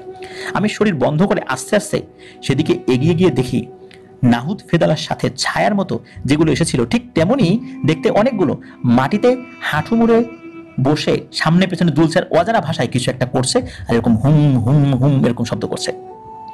আমি পেছন থেকে তাদেরকে স্বাগতম এটা বলতেই সবাই থেমে একদম স্থির হয়ে যায়। তারপর একজন বলে ওঠে, ওই তান্ত্রিক, আমার প্রভুকে যা দেওয়ার কথা বলেছিলি সেটা এক্ষুনি দিয়ে দে। আমি শুনে বলি, আমার কাজ যেটা নিয়েছো সেটা তোমরা আগে শেষ করো, তারপর দেবো। এমন তো কথা ছিল না, সব শেষ করার কথা ছিল, তারপর দেওয়ার কথা ছিল, এখন তো শেষ হয় নাই। সবে তো একজন মরেছে, আর একজন খুব অসুস্থ, আরো তো লোক বাকি আছে। আমার এই কথা শুনে সবগুলো একসাথে উঠে চলে যাচ্ছিল। যাওয়ার আগে শুধু বলল, ওরে তান্ত্রিক, অনেক চালাকি করছিস তুই, আর তোর ঠাকুর তো আরো বড় চালাক। তোর ঠাকুরের যা করার তো করে ফেলা হয়েছে, কিন্তু তোর হিসাব কিন্তু বাকি আছে, তোর হিসাব কিন্তু খুব ভয়ানক হবে। আমি কথা শুনে চুপচাপ সেই জায়গায় ঠায় দাঁড়িয়ে রইলাম কিছুক্ষণ। তারপর আবার শুয়ে পড়ি। পরের দিন সকালবেলা আমি বাজারে যাই কিছু জিনিসপত্র কিনতে, পরিবারের খাবার দাবারের জন্য কিছু টুকটাক জিনিসপত্র লাগতো। যখন ফিরে আসি তখন দেখি ফায়ার সার্ভিসের একটি ইউনিট গাড়ি নিয়ে আমাদের এলাকার দিকে যাচ্ছে। আমি দ্রুত পায়ে বাসার দিকে এগিয়ে যাই, কিন্তু দেরি করে ফেলি, আমি অনেক দেরি করে ফেলি। আমি যখন পৌঁছাই তখন আমার সারা বাড়ি দাউ দাউ করে জ্বলছে। এলাকার সকলে মিলে ফায়ার সার্ভিসের কর্মীরা সহ সকলের প্রচেষ্টায় ৪৫ মিনিট পর আগুন নেভাতে সবাই সক্ষম হয়। সেই আগুনে আসলে আমারই মরে যাওয়ার কথা ছিল, কিন্তু মরে গেল আমার স্ত্রী। আমি বুঝতে পেরেছিলাম এই আগুন ধরিয়ে দেওয়া হয়েছে আর সেটা করেছে নাহুদ ফেদালা। বুঝতে পেরেছিলাম যে আল্লাহ তাআলা এভাবেই আমার পাপের শাস্তি দিচ্ছেন। মন একদম ভেঙে যায়। আপন বলতে আর কেউ নেই আমার। জীবনের প্রতি সব ভালোবাসা উঠে গিয়ে নিজের প্রতি ঘৃণা কাজ করতে থাকে। কিছুদিন পরে ব্যাংক থেকে আমার জমা টাকা সব তুলে নেই। জায়গাটুকু বিক্রি করেও কিছু টাকা পয়সা পাই, ভালোই টাকা পেয়েছিলাম। সেসব থেকে অল্প কিছু টাকা রেখে বাকি সব টাকা দান করে দিই আমার বাবা যে মাদ্রাসায় লেখাপড়া করেছেন, যেখানে হিসাব রক্ষক হিসাবে কাজ করেছেন সেখানে। এরপরে আমি আবার বেরিয়ে পড়ি রাস্তায়। আমার তো এখন আর আপন কেউ নাই। তবে এবার আর ক্ষমতার খোঁজে নয়, নিজের কৃত পাপ থেকে নিজেকে বাঁচাতে আর এই পাপ থেকে বের হয়ে আসতে। আজ আমি ২.৫ বছর শুধু রাস্তায় রাস্তায় ঘুরছি, কিন্তু এই ২.৫ বছরে একদিনের জন্য নাহুদ ফেদালা আমার পিছু ছাড়েনি। জানি না এই অভিশাপ থেকে কোনোদিন মুক্তি পাবো কিনা, আল্লাহ তাআলা আমাকে মাফ করবেন কিনা জানি না। একটানা ফরিদ এতক্ষণ এই কথাগুলো বললেন, বলার পর দীর্ঘ এক নিঃশ্বাস ফেলে থামলেন ফরিদ। হাফেজ শাহ হুজুর খুব মনোযোগ দিয়ে তার প্রত্যেকটি কথা শুনেছেন। কিছুক্ষণ চুপচাপ থেকে হুজুর বললেন, ফরিদ আপনি কালেমা পারেন? ফরিদ উত্তরে না সূচক মাথা নেড়ে বললেন, হুজুর প্রথম কালেমা ছাড়া আমি আর কিছুই পারি না। আগে পারতাম, ওগুলো এখন আর আমার মুখ দিয়ে আসে না। আমার কিছুই মনে নেই। কোরআনের একটি আয়াতও এখন আর আমি মনে করতে পারি না। ছোটবেলায় অনেক কিছু শিখেছিলাম, কিন্তু এই কুফরি বিদ্যা করতে গিয়ে এগুলো সব আমার মন থেকে আল্লাহ তাআলা উঠিয়ে নিয়েছেন। এসব শুনে হুজুর বললেন, আমি জানি না মহান আল্লাহ রাব্বুল আলামিন আপনার কাজের জন্য আপনাকে কোনোদিন মাফ করবেন কিনা, কিন্তু এটা আমি জানি পাহাড় সমতুল্য পাপ করার পরেও কেউ আল্লাহ সুবহানাহু ওয়া তাআলার দরবারে মন থেকে মাফ চাইলে তাকে আল্লাহ নিরাশ করেন না। আপনার জীবনে খারাপ অর্জনের সাথে সাথে অনেক ত্যাগও ছিল। সেই ওসিলায় চোখের পানি ফেলুন আল্লাহ তাআলার দরবারে, ফিরে আসুন সত্য পথে, সিরাতুল মুস্তাকিমের পথে। ইনশাআল্লাহ আল্লাহ আপনার উপর রহমত দান করবেন। আমি আমার দিক থেকে আপনার সমস্যা সমাধানের জন্য চেষ্টা করে দেখব, কিন্তু কথা দিতে পারবো না। আপনার আমল আপনার একমাত্র সমাধান, মনে রাখবেন। কাল সকালে আমার সাথে মাদ্রাসায় গিয়ে আপনি সাক্ষীর উপস্থিতিতে আবার ইসলাম ধর্ম গ্রহণ করবেন এবং যথার্থভাবে সর্বোচ্চ চেষ্টা করে ইসলাম ধর্ম পালন করা শুরু করবেন। যেহেতু আপনি একজন মুসলিম আগেও ছিলেন, কিন্তু কেউ যখন কোনো কুফরি কাজ শুরু করে, সে মুসলিম হোক, হিন্দু হোক, বৌদ্ধ হোক, খ্রিস্টান হোক, সে কখনো তার ধর্মের উপর থাকতে পারে না। সে তার ধর্ম থেকে সম্পূর্ণভাবে আলাদা হয়ে গিয়ে নতুন কুফরির ধর্ম গ্রহণ করে। আপনি মুসলিম ছিলেন, যেহেতু কুফরির ধর্ম গ্রহণ করেছেন, আপনি ইসলামের মধ্যে আর নাই। এখন আবার ইসলামে ফেরত আসবেন এবং পালন করা শুরু করবেন। তারপর দেখা যাক কি করা যায়। যদিও বা আপনি আল্লাহ তাআলার দরবারে কান্নাকাটি করছেন, কিন্তু আবার আপনি কালেমা পড়ে আবার ইসলামে আনুষ্ঠানিকভাবে ফেরত আসুন। ফরিদ হুজুরের কথায় সম্মতি জানিয়ে সেদিন হুজুরের ঘরের বারান্দায় ঘুমিয়ে যান। হুজুর তাহাজ্জুদের সালাত আদায় করে তসবিহ পড়ছিলেন। হঠাৎ পেছন থেকে সালাম শুনে মাথা না ঘুরিয়ে সালামের উত্তর দিয়ে বললেন, রেহমান আসুন, ভেতরে আসুন। বাইরে যে লোক ঘুমাচ্ছে তার সব কথাই আপনি শুনেছেন বোধ করি। আপনার কাজ হচ্ছে আপনি সর্দারে আলা বড়দাদার কাছে যাবেন এবং যা যা শুনেছেন সবকিছু ঠিকঠাকভাবে তাকে জানাবেন। ওনাকে বলবেন আমি অপেক্ষায় থাকবো ওনার পরামর্শের। মুসলিম মুখবির অর্থাৎ বার্তাবাহক জিন রেহমান বলেন, হুজুর এই মানুষটাকে আপনি কেন আশ্রয় দিচ্ছেন? তার মৃত্যু কি শয়তানের হাতেই হওয়া ঠিক নয়? হাফেজ শাহ হুজুর উত্তরে বললেন, রেহমান, কারণ মৃত্যু আল্লাহ সুবহানাহু ওয়া তাআলা ছাড়া আর কারো হাতে নেই। এটা ঠিক এই লোক অনেক পাপ করেছে, কিন্তু একজন মুসলিম হিসাবে কবরে গেলে হয়তো আল্লাহ তাআলা তাকে মাফ করে দিতে পারেন। আমরা যদি এই কাজে তাকে সাহায্য করে ইমানের পথে ফিরিয়ে আনতে পারি, তাহলে রোজ হাসরের দিন এই লোক কি আমাদের পক্ষে সাক্ষ্য দিবেন না? আর যদি আজকে তাকে তার পথে ছেড়ে দেই, তাহলেও কি এই লোকটি আমাদের বিরুদ্ধে সাক্ষ্য দেবেন না? এই লোকটি হাসরের ময়দানে কি বলবেন না যে আল্লাহ, আমি তো এই লোকদের কাছে গিয়েছিলাম, সাহায্য চেয়েছিলাম, তারা আমাকে কোনো সাহায্য করে নাই। তখন কি জবাব দিব আল্লাহর কাছে? একথা শুনে রেহমান ভাই বললেন, হুজুর আপনার যুক্তির বিরুদ্ধে আমার এখন কোনো কথা নাই।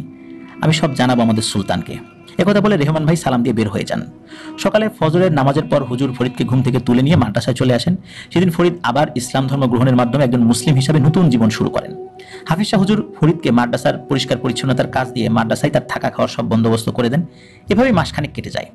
ফরিদ ঠিকমতো নামাজ কালাম শুরু করেন, মাদ্রাসার কাজ করেন, আর অবসর সময়ে যাকে পান তার কাছ থেকে কোরআন শিক্ষা নিতে থাকেন। মাসখানেক পরে একদিন হুজুর এশার সালাত শেষ করে বাড়ি ফেরার পথে নির্জন একটি জায়গা পার হচ্ছিলেন। তখন হঠাৎ সামনে তাকিয়ে দেখেন কালো অন্ধকার বিশালাকার বেশ কয়েকটি লম্বা অবয়ব ওনার রাস্তা অবরোধ করে পথের মাঝে দাঁড়িয়ে আছে। হুজুর শরীর বন্ধ করে নিয়ে আস্তে আস্তে সামনে এগিয়ে এসে সেই অন্ধকারের উদ্দেশ্যে সালাম দিয়ে বলেন, আপনারা আমার পথ বন্ধ করে দাঁড়িয়ে আছেন কেন? সেই অন্ধকারের ভেতর থেকে একজন বলে ওঠে, হ্যাঁ মুসলিম ইনসান, তুই কি জানিস তুই কাকে জায়গা দিছিস?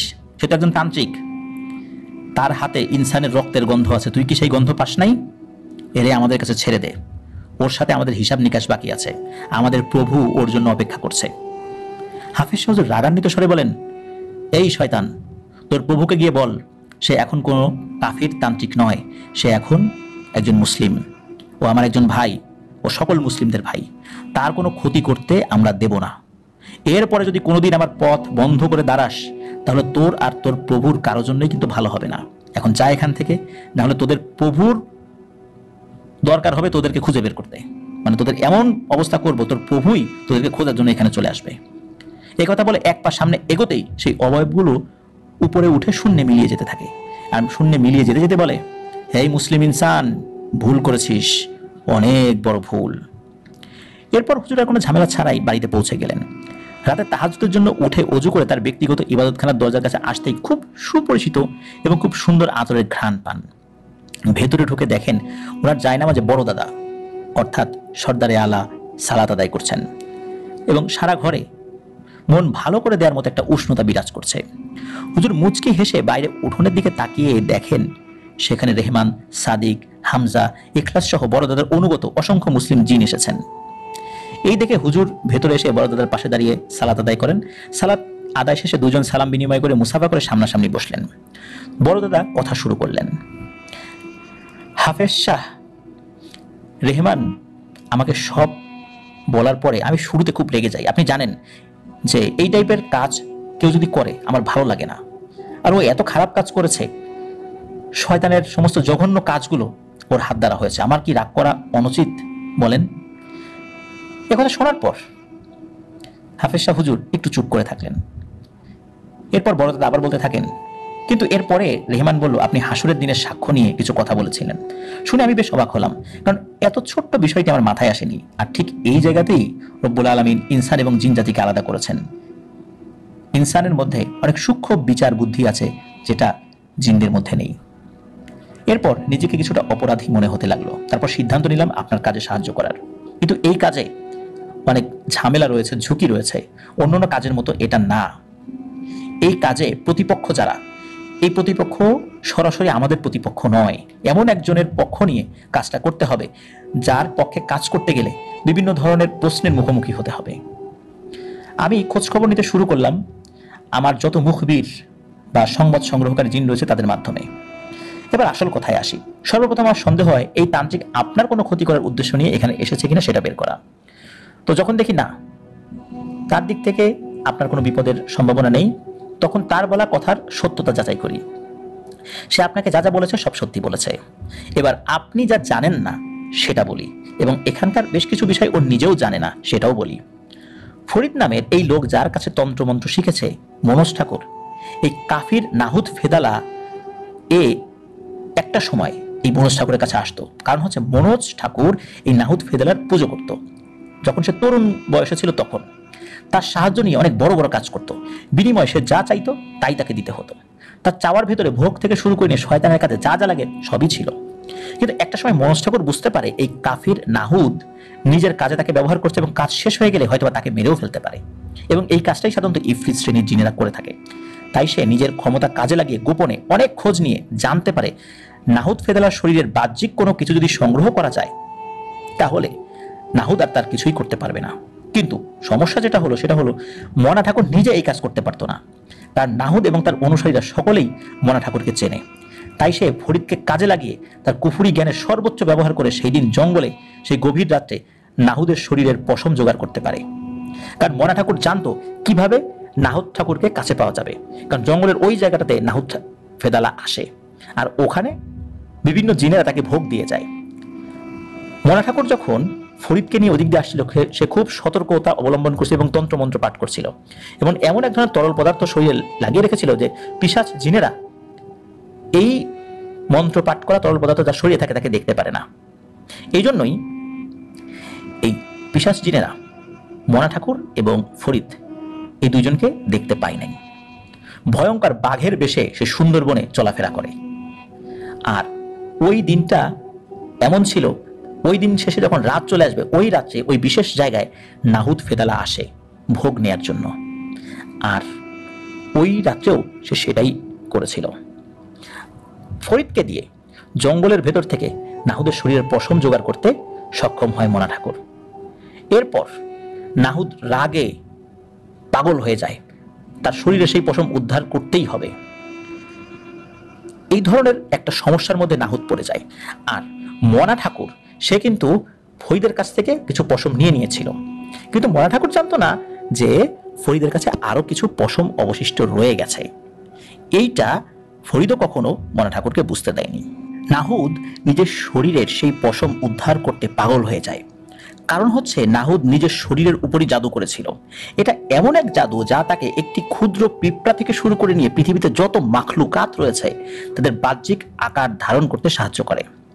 আমরাও পারি বিভিন্ন প্রাণীর রূপ নিতে, কিন্তু সেটা সীমিত পর্যায়ে। কিন্তু নাহুদের ব্যাপারটা সম্পূর্ণই আলাদা। আমরা বিভিন্ন প্রাণীর রূপ ধারণ করলেও সেটার কিছু সীমাবদ্ধতা রয়েছে, হোক তা মানুষ বা অন্য কোনো প্রাণী। কিন্তু নাহুদ যে রূপ গ্রহণ করে, সে হোক মানুষ বা অন্য কোনো প্রাণী, ঠিক তাদের মতোই সবকিছু করতে পারে। এমনকি সকল প্রাণীর সাথেও সে বংশবিস্তার করতেও সক্ষম। এই জাদুটা অতি প্রাচীন জাদু, সবাই এটা জানে না। খুব উচ্চ শ্রেণীর কিছু প্রাচীন ইফরিত গোত্রের প্রধানদের কাছে এই জাদুর জ্ঞান রয়েছে। তবে এর আর একটা দুর্বলতাও রয়েছে। সেই দুর্বলতা হচ্ছে যতটুকু জায়গা জাদুর আওতায় পড়ে তার থেকে একটি চুলও যদি সরিয়ে নেওয়া হয় তাহলে এই জাদু আর কাজ করবে না। মনা ও ফরিদ তার পশম চুরি করে এই জাদুর সক্ষমতাটাকে কেড়ে নিয়েছিল।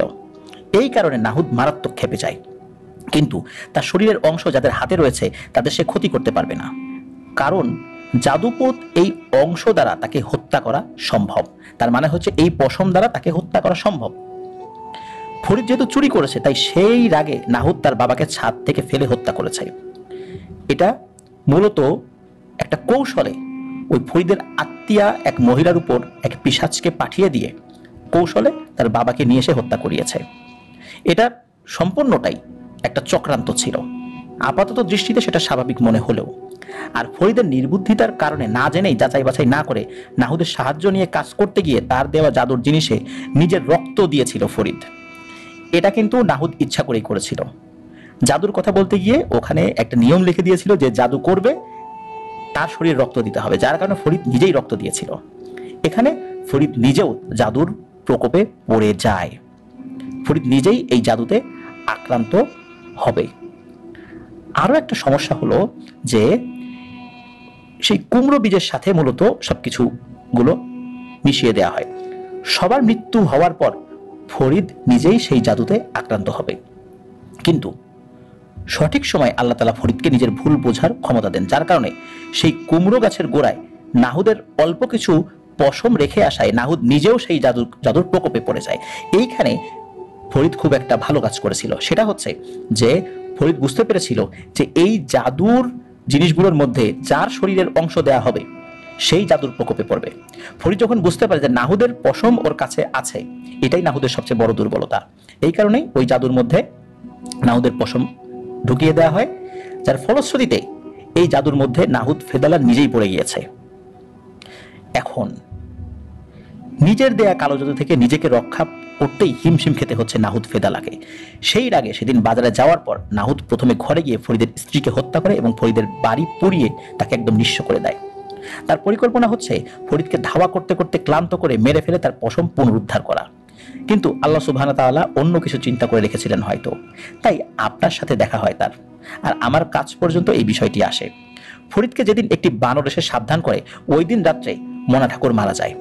মনা ঠাকুরকে আসলে হত্যা করা হয়। হত্যা করার আগেই মনা ঠাকুর বুঝতে পেরেছিল কোনো একটা বিপদ হবে। এজন্য মনা ঠাকুর তার অনুগত একটা পিশাচ শ্রেণীর জিনকে বানরের রূপে ফরিদকে সাবধান করতে পাঠায়। মূলত মনা ঠাকুর জানতো না যে ফরিদের কাছে নাহুদ ফেদালার পশম আছে, কারণ এই বিষয়টা তো ফরিদ তার কাছে গোপন করেছিল।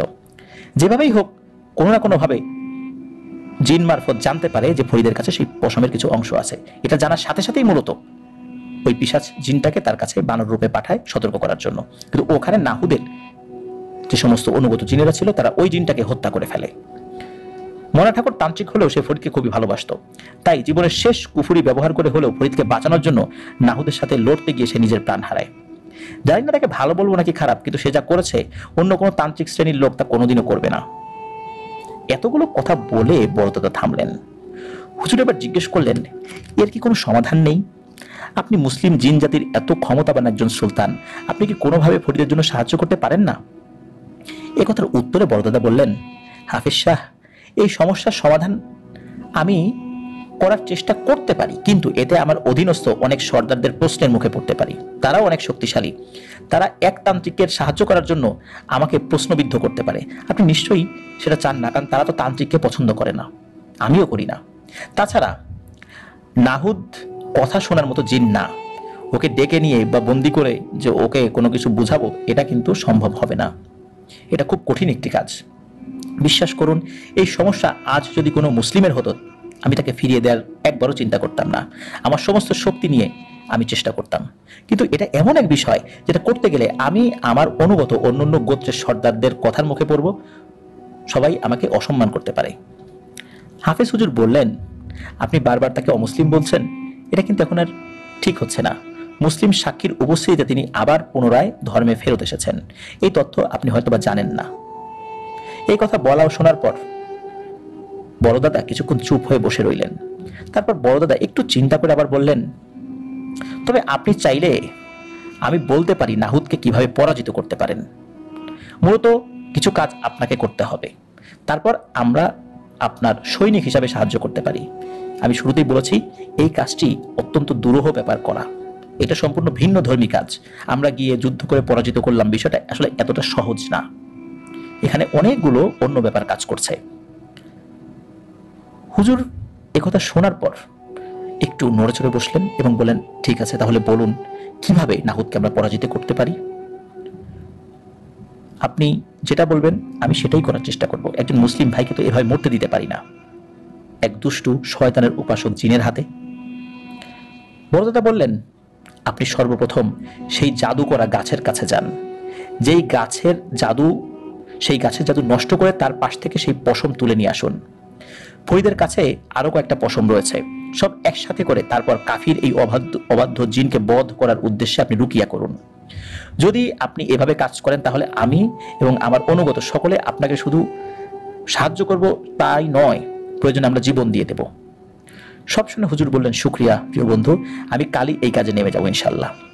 আপনি একজন ইনসান না হয়েও ইনসানদের জন্য অনেক কিছু করছেন, ইনশাল্লাহ ভবিষ্যতেও করবেন। রোজ হাসরের দিন আমি আপনার পক্ষে অবশ্যই সাক্ষী দেব ইনশাল্লাহ। একথা শুনে বড়দাদা একটু হাসলেন, তারপর বিদায় নিয়ে চলে গেলেন। পরদিন সকালে সালাত আদায় শেষে ফরিদকে সাথে নিয়ে হাফিজ শাহ হুজুর জাদু করা সেই বাড়িতে যান।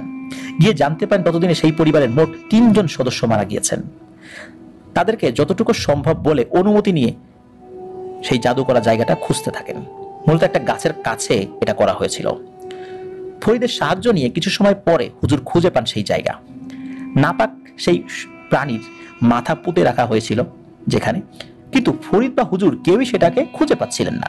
বাড়ির লোকজনের সহায়তা নিয়ে স্থানীয় আরো কিছু লোকজনকে ডেকে এদিকে সেদিকে মাটি খুঁড়ে শুরু করা হলো সেই জিনিসটা খোঁজা।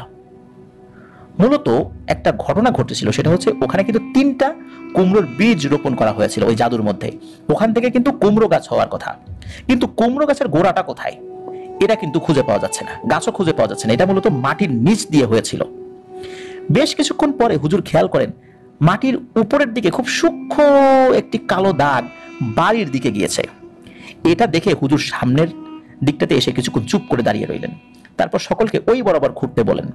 সবাই যখন ঘুরছিল হুজুর তখন নীরবে কিছু একটা ভাবছিলেন। তখন ফরিদ পিছন থেকে জিজ্ঞেস করেন, হুজুর কি ভাবছেন? আমরা কিন্তু ঠিকই এটা ইনশাল্লাহ খুঁজে বের করবো, আপনি চিন্তা করবেন না। আমরা প্রায় খুঁজে ফেলেছি, আর বেশিক্ষণ লাগবেন না। হাফিজ শাহ হুজুর কিছুক্ষণ চুপ থেকে বলেন, ফরিদ, এই যে জাদু, এই জাদু সম্পর্কে বহু আগে আমি আমার দাদার কাছে শুনেছিলাম। উনিও অনেক বড় বুজুর্গ মানুষ ছিলেন, কিন্তু অনেক আগে শুনেছিলাম তো, এই এক দুইবার শুনেছি, এখন ঠিক মনে করতে পারছি না। আমার মনে হচ্ছে শুধু এই কুমড়োর বীজ থেকে যে গাছ মাটির নিচেই সৃষ্টি হয়েছে, এটা একটা অদ্ভুত গাছ, এটা মাটির উপরে ওঠে না, মাটির নিচ দিয়ে যায়। কিন্তু আমার কেন যেন মনে হচ্ছে শুধু গাছের গোড়া খুঁজলে হবে না, এখানে আরো কোনো সমস্যা আছে। কিন্তু কি যে সমস্যা আছে এটা আমার মনে নাই, অনেক ছোটবেলায় শুনেছি, আমি ভুলে গেছি। দাঁড়াও, আমাকে একটু মনে করতে দাও। বেশ কিছুক্ষণ মনে করার চেষ্টা করে ব্যর্থ হয়ে হুজুর বাড়ির লোকদেরকে বলেন, ভাই আমাকে আশেপাশে কোনো মসজিদে অল্প কিছুক্ষণ একা থাকার ব্যবস্থা করে দিন, আর মসজিদের জানালা টানালা সব বন্ধ করে দিন, যতটুকু অন্ধকার মসজিদের মধ্যে থাকে সেই ব্যবস্থা করে দিন। আর আমি না বলা পর্যন্ত এই মুহূর্তে কেউ ঘোরাঘুরি করবেন না। খেয়াল রাখবেন আমি যতক্ষণ মসজিদে অবস্থান করব ওই সময় যত কাজই থাকুক না কেন কেউ যেন মসজিদে প্রবেশ না করে। আর আমাকে একটু কাগজ কালি দিন তাড়াতাড়ি। বাড়ির লোকজন হুজুরের কথা শোনার সাথে সাথেই সেটা পালন করলেন। একজন কাগজ কালি নিয়ে আসলেন। হুজুর সেখানে আরবিতে একটি চিঠি লিখে বাড়ি থেকে বেশ কিছুটা দূরে একটি কবরস্থানে গিয়ে ওই কবরস্থানে যে শেষ কবরটা রয়েছে এক পাশে, ওই কবরের পাশে একটি পাথর দিয়ে চাপা দিয়ে ফেরত আসেন। কিছুক্ষণ পর বাড়ির লোকজন যখন জানালো মসজিদে ব্যবস্থা হয়েছে, হুজুর সাথে সাথে উঠে ওইদিকে চলে গেলেন। মসজিদে বসে হুজুর অনেকখানি নদীর পানি আনিয়ে রেখেছিলেন অবশ্য একজনকে দিয়ে, এবং মসজিদে বসে ওই পবিত্র পানির উপরে কোরআনের বিভিন্ন আয়াত পাঠ করে সেটাকে ফু দিয়ে রুকিয়ার উপযোগী করতে থাকেন। একটু পরে পেছন থেকে সালাম শুনে হুজুর ঘাড় ঘুরিয়ে দেখেন রেহমান ভাই, সাদিক ভাই সহ আরো বেশ কয়েকজন জিনিসে উপস্থিত হয়েছেন। হুজুর সালামের জবাব দিয়ে বললেন, সর্দারে আলা কিছু জানিয়েছেন? সাদিক ভাই উত্তর দেন, হুজুর আপনার চিঠি সুলতানের হাতে পৌঁছানোর পর তিনি সেটা পড়ে আমাদের জাতির খুব প্রবীণ অভিজ্ঞ একজন চিকিৎসককে ডেকে কথা বলেন। তিনি বললেন, এই জাদু করার পর থেকে ঠিক যতজন মানুষ মারা গিয়েছে ততগুলো ফল গাছের গোড়ার চারদিকে থাকবে, আর এগুলো মাটির নিচে থাকবে। প্রথমে এই ফলগুলো খুঁজে বের করে নষ্ট করতে হবে। যদি সেটা না করা হয় অথবা গাছের গোড়া যদি আগে তুলে ফেলা হয় ফল নষ্ট না করে, তাহলে এই ফলের ভেতরে থাকা যে বীজগুলো রয়েছে এই বীজগুলো দ্বারা চতুর্দিকে এর জাদুর প্রভাব ছড়িয়ে পড়বে, যার ফলে কুফরিতে আক্রান্ত পরিবার ছাড়াও আশেপাশের বহু মানুষ, পশু পাখি এই জাদু দ্বারা আক্রান্ত হয়ে যাবে। এই জায়গাটা একটা সময় বিরান ভূমিতে পরিণত হবে। শুধু এই জায়গা না, এই গ্রামটাও এরকম বিরান ভূমিতে পরিণত হতে পারে। একথা শোনার পর হাফিজ শাহ হুজুর চুপচাপ কথাগুলো শুনে একটি দীর্ঘশ্বাস ছেড়ে বললেন, দেখেছো সাদিক, রেহমান, দেখো আর চিন্তা করো, এক জাদুকর ইফরিত শয়তান কত ভয়ানক একটি কাজ করে ফেললো, অথচ সে হয়তো জানেই না মহান আল্লাহ সুবহানাহু ওয়া তাআলা পৃথিবীতে এমন কোন শক্তি বা এমন কোন সমস্যা দেননি যার বিনাশ বা সমাধান পবিত্র কোরআনে নেই। রব্বুল আলামিন সকলকে হেদায়েত দান করুন। যাক, তোমরা এতজন কেন এসেছো বলবা? এই প্রশ্নের উত্তরে রেহমান ভাই বললেন, হুজুর সুলতানের আদেশ, আপনি যে জাদুর বিষয়টি ধরতে পেরেছেন এটা জানতে পারলে নাহুদের অনুসারীরা আপনার কোনো ক্ষতি করার চেষ্টা করতে পারে। একথা ভেবেই আমাদেরকে সুলতান সবাইকে পাঠিয়েছেন। আপনি আল্লাহ তাআলার নামে কাজ শুরু করুন, আমরা আপনার হেফাজতের জন্য আশেপাশেই থাকবো। একথা শুনে হুজুর একটু হেসে বললেন, হায় রেহমান, আমার বাদশা বন্ধু কেন ভুলে যায় যেন, সেটা হচ্ছে জান মাল সম্মান সবকিছুর হেফাজতের মালিক আল্লাহ তাআলা। তিনি যদি এই কাজের মাধ্যমে আমার মৃত্যু লিখে রাখেন তাহলে কারো সেটা ঠেকানোর ক্ষমতা আছে বলো? যাক, চলো কাজ শুরু করা যাক। আরো কিছু কথাবার্তা শেষে হুজুর মসজিদ থেকে একা একা বের হয়ে আসেন। বাইরে এসে অপেক্ষারত সকলকে ডেকে বলেন, শুনুন, সকলে মিলে আগে একটি নাপাক প্রাণীর মাথা খুঁজে বের করার চেষ্টা করুন। যদি সেটা পেয়ে যান সাথে সাথে সেটাই কোনো আঘাত বা কোনো স্পর্শ না করে আমাকে জানাবেন। অল্প কিছু মানুষ খোঁজার কাজ শুরু করে দিন, বাকিরা বাড়ির পাশে এসে যত বেশি পারা যায় আলোর ব্যবস্থা করুন, কারণ সন্ধ্যা নেমে গেছে, এখন শয়তান তার শক্তি নিয়ে কাজে বাধা দিতে পারে। এতক্ষণ আলো ছিল, বিষয়টা একরকম ছিল। হুজুরের কথা মতো কাজ শুরু হয়ে যায়। আনুমানিক রাত 10টা কি 11টার দিকে একজন চিৎকার দিয়ে হুজুরকে ডাকেন।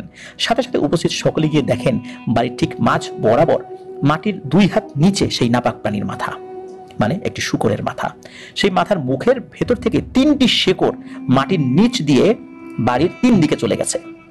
এটা দেখে হুজুর সকলকে সেই শিকড়ের মাথা খুব সাবধানে খুঁড়ে খুঁড়ে খোঁজ করতে বললেন। আর অল্প কিছুক্ষণের মধ্যেই 3টি শেকড়ের মাথা খুঁজে বের করা হয়। সকলেই অবাক হয়ে যায় এই দেখে যে সবগুলো শেকড়ের মাথায় একটি করে লাল টকটকে মাঝারি আকারের মিষ্টি কুমড়া রয়েছে। তাও এই মিষ্টি কুমড়া কিন্তু মাটির নিচে, মিষ্টি কুমড়া কিন্তু মাটির নিচে হয় না, হয় উপরে। মিষ্টি কুমড়া গাছটাও কিন্তু মাটির উপরে হয়, মাটির নিচে হয় না, কিন্তু এই মিষ্টি কুমড়োর গাছ পাতা সহ মাটির নিচেই হয়েছিল। তবে পাতাগুলো ভিন্ন রকমের ছিল অনেকটা। হাফিজ শাহ হুজুর সকলকে সরিয়ে নিজেই নেমে পড়েন এবং বিভিন্ন আমল এবং পানি দ্বারা ওই কুমড়োর ডগা ধুয়ে আগে থেকে সংগ্রহ করে রাখা একটি ধান কাটা কাঁচি দিয়ে সবগুলো কুমড়ো কেটে নিয়ে এক জায়গায় জড়ো করেন। এরপর নির্দিষ্ট কিছু আমল করে সাইজের সবচেয়ে ছোট কুমড়োটি মাঝ বরাবর কেটে ফেলেন। যারা সামনে ছিল সবাই একটা ভয়ঙ্কর জিনিস দেখে পিছিয়ে আসে। কুমড়োটি কাটার সাথে সাথে ভেতর থেকে বেরিয়ে আসে টকটকে লাল রক্ত এবং ছোট্ট একটি হৃৎপিণ্ড। হৃৎপিণ্ডটা মনে হচ্ছে নড়াচড়া করছিল। হুজুর দেরি না করে বাকিগুলো কেটে ফেলেন। তার ভেতর থেকেও রক্ত এবং বড় দুটি হৃৎপিণ্ড বেরিয়ে আসে। ওই বাড়ির 3 জন সদস্য কিন্তু মারা গিয়েছিল। হতে পারে ওই 3 জনের হৃৎপিণ্ড এখানে আছে, এটা অবশ্য নিশ্চিতভাবে হুজুর বলতে পারেননি। তবে কেনই বা এই হৃৎপিণ্ড এখানে এসেছে এটা বলতে না পারলেও এতটুকু বলেছিলেন, এটা বহু প্রাচীন এক জাদু। এই জাদুর প্রভাবে এমনটাই হয়। হাফেজ শাহ হুজুর ওই জিনিসগুলোর উপরে কেরোসিন তেল পরে ছিটিয়ে আগুন ধরিয়ে সব ধ্বংস করে দেন। এরপরে হুজুর সেই নাপাক প্রাণী অর্থাৎ শূকরের মাথার সামনে ফিরে এসে অনেক সময় ধরে সেটার উপর আমল করতে থাকেন এবং সেই নদীর পানি ছিটিয়ে দিতে থাকেন ওইটার উপরে। একটু পরে দেখা যায় সেই মাথার সাথে থাকা নাক, কান, মুখ দিয়ে লালচে ধোয়ার কুণ্ডলি বের হচ্ছে। এই মাথাটা যে এতদিন এখানে আছে ওটা কিন্তু পচে যায় নাই। এটাই একটা অদ্ভুত ব্যাপার। এই যে লালচে ধোয়ার কুণ্ডলিগুলো বের হচ্ছিল, বেশ কিছুক্ষণ পরে সেই ধোয়া একসময় বন্ধ হয়ে যায়। তখন হুজুর সেই কাটা মাথা থেকে বের হওয়া যে শিকড়, এই শিকড়টি কেটে মাথাটি একটি চটের ব্যাগে ভালোভাবে মুড়িয়ে নেন। মাথাটি যখন মাটি থেকে উপরে উঠান তখন খেয়াল করেন মাথার নিচে মাটির উপরে বেশ মোটা মোটা কয়েকটি হলুদ পশম পড়ে আছে। সেটা দেখে হুজুর ফরিদের দিকে তাকাতেই ফরিদ ইশারা দিয়ে বুঝিয়ে দিলেন এগুলোই নাহুদ ফেদালার পশম। হুজুর সেগুলো তুলে নিয়ে পানিতে ভিজিয়ে নিয়ে নিজের পাঞ্জাবির পকেটে রেখে দেন এবং তারপর উঠে আসেন। হুজুরের আদেশ অনুযায়ী সারা বাড়ি খুঁড়ে শেকড়ের বাকি অংশটুকু বের করে এনে পুড়িয়ে ফেলা হয়। মূলত এই যে শেকড়গুলো, মানে এই যে কুমড়ো গাছগুলো মাটির নিচ দিয়ে আস্তে আস্তে ওই বাড়ির ভেতরে ঢুকে যাচ্ছিল। এটা খুবই ধীর প্রক্রিয়া এবং ভয়ঙ্কর এক কালো জাদু। যাই হোক, এসব কিছু এক জায়গা করে পুড়িয়ে ফেলা হয়। এরপরে হুজুর বাড়ির বাকি সদস্যদের প্রয়োজনীয় তদবির প্রদান করেন, রুকিয়া করেন, বাকি রাতটুকু ইবাদত বন্দেগী করে কাটিয়ে দেন। সকালবেলা ফজরের নামাজের পরে হাফেজ শাহ হুজুরের ইমামতিতে উপস্থিত সকলে ওই বাড়ির সীমানার ভেতরে 2 রাকাত শুকরিয়া সালাত আদায় করেন। সালাত এবং দোয়া শেষে হুজুর এবং ফরিদ সেই জাদু করা মাথা নিয়ে নিজ এলাকার দিকে যাত্রা শুরু করেন। সকলের কাছে বিদায় নিয়ে বের হতে বেশ বেলাই হয়ে যায়। তখনকার রাস্তাঘাট ও যোগাযোগ ব্যবস্থা এখনকার মতো এরকম উন্নত তো ছিল না। আসা যাওয়া বেশ সময় সাপেক্ষ, ব্যয় সাপেক্ষ, কষ্টসাধ্যও ছিল। অনেকখানি পথ পেরিয়ে এলাকার কাছাকাছি আসতে আসতে রাত প্রায় 10টা বেজে যায়। অনুমান নির্ভর আর কি 10টা বাজে। গ্রামগঞ্জ এলাকায় তখন রাত 10টা মানে কিন্তু গভীর রাত। ট্রলার থেকে নেমে হাফেজ শাহ হুজুর এবং ফরিদ চাঁদের আলোতে কথা বলতে বলতে হেঁটে হেঁটে ফিরছিলেন। গ্রামে ঢোকার বেশ কিছু আগে একটি খালের উপর তৈরি করা কালভার্ট ব্রিজ পার হওয়ার জন্য ওনারা উঠবেন আর কি। আরো 10 মিনিট হেঁটে গ্রামে প্রবেশ করতে হয়। ব্রিজ থেকে গ্রাম পর্যন্ত মধ্যবর্তী জায়গায় শুধু এই একটি মাটির কাঁচা রাস্তা, 2 পাশে বিস্তীর্ণ ধান ক্ষেত। মাসখানেক আগে ধান কেটে ফেলায় সেই জায়গায় তখন বৃষ্টির অভাবে খটখটে শুকনো হয়ে আছে। এই পথেই হাঁটতে হাঁটতে হাফেজ হুজুর এবং ফরিদ কালভার্টের উপরে উঠেই চাঁদের আলোতে সামনের দিকে তাকিয়ে থমকে দাঁড়িয়ে যান। তারা দেখেন ব্রিজের অপর প্রান্তে বাঘের মতো মুখের এক বিশাল দানবীয় অবয়ব মানুষের মতো 2 পায়ে দাঁড়িয়ে আছে। তার লাল 2 চোখ ভয়ঙ্কর ভাবে জ্বলছে। তার 2 পায়ের গোড়ায় সবুজ রঙের আগুন জ্বলছে এবং তার পেছনে রাস্তা ধরে কম করে হলেও প্রায় 2-3 হাজার লম্বা গাছের মতো উচ্চতার কালো অবয়ব দাঁড়িয়ে আছে। হুজুর সাথে সাথে ফরিদের হাত ধরে পেছনে ঠেলে সরিয়ে দিয়ে নিজে সামনে দাঁড়িয়ে গেলেন। বললেন, ওই শয়তান, দুষ্টু কাফির জিন, আমি জানতাম তুই আসবি, কিন্তু এত তাড়াতাড়ি এভাবে কাপুরুষের মতো আসবি তা তো জানতাম না। আমার মতো মামুলি ইনসানের সাথে তুই দেখা করতে দেখি পুরো তোর কাবিলা নিয়ে এসেছিস। নাহুদ তখন ভয়ঙ্কর হুঙ্কার দিয়ে বলে উঠল, এই ইনসান, তোর সাথে আমার কোনো শত্রুতা নেই। যা যা নিয়ে এসেছিস সব রেখে, সেই সাথে তান্ত্রিককেও রেখে এখান থেকে চলে যা। আমি তোর কোনো ক্ষতি করব না, ক্ষতি করতে চাইও না। কিন্তু আমি যা যা বললাম এর কোনো ব্যতিক্রম হলে তোকে মারার পর যতদিন তোর পরিবারের শেষ সদস্য বেঁচে থাকবে ততদিন তোর পরিবারের জন্য আমি অভিশাপ হয়ে থাকবো, এটা মনে রাখিস।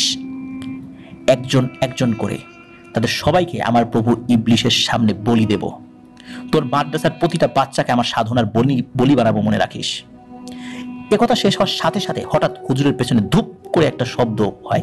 হুজুর পেছনে ফিরে দেখেন ফরিদ মাটিতে অজ্ঞান হয়ে পড়ে গেছে, আর তার পেছনে রেহমান ভাই দাঁড়িয়ে। সালাম দিয়ে তিনি বললেন, হুজুর একটু পেছনে সরে আসুন, এই ব্রিজ পার হবেন না এখন, সর্দারে আলা এসেছেন, বাকি কথা তিনি বলবেন। রেহমান ভাইকে দেখে ব্রিজের ওপার থেকে নাহুদ ফেদালা চিৎকার দিয়ে বলে ওঠে, হে মুসলিম জিন, তুই কেন এসেছিস? চলে যা। আমার তোর সাথে বা তোর গোত্রের বা তোর জাতির সাথে ঝামেলা করার ইচ্ছা এখন নাই, কখনো ছিলও না।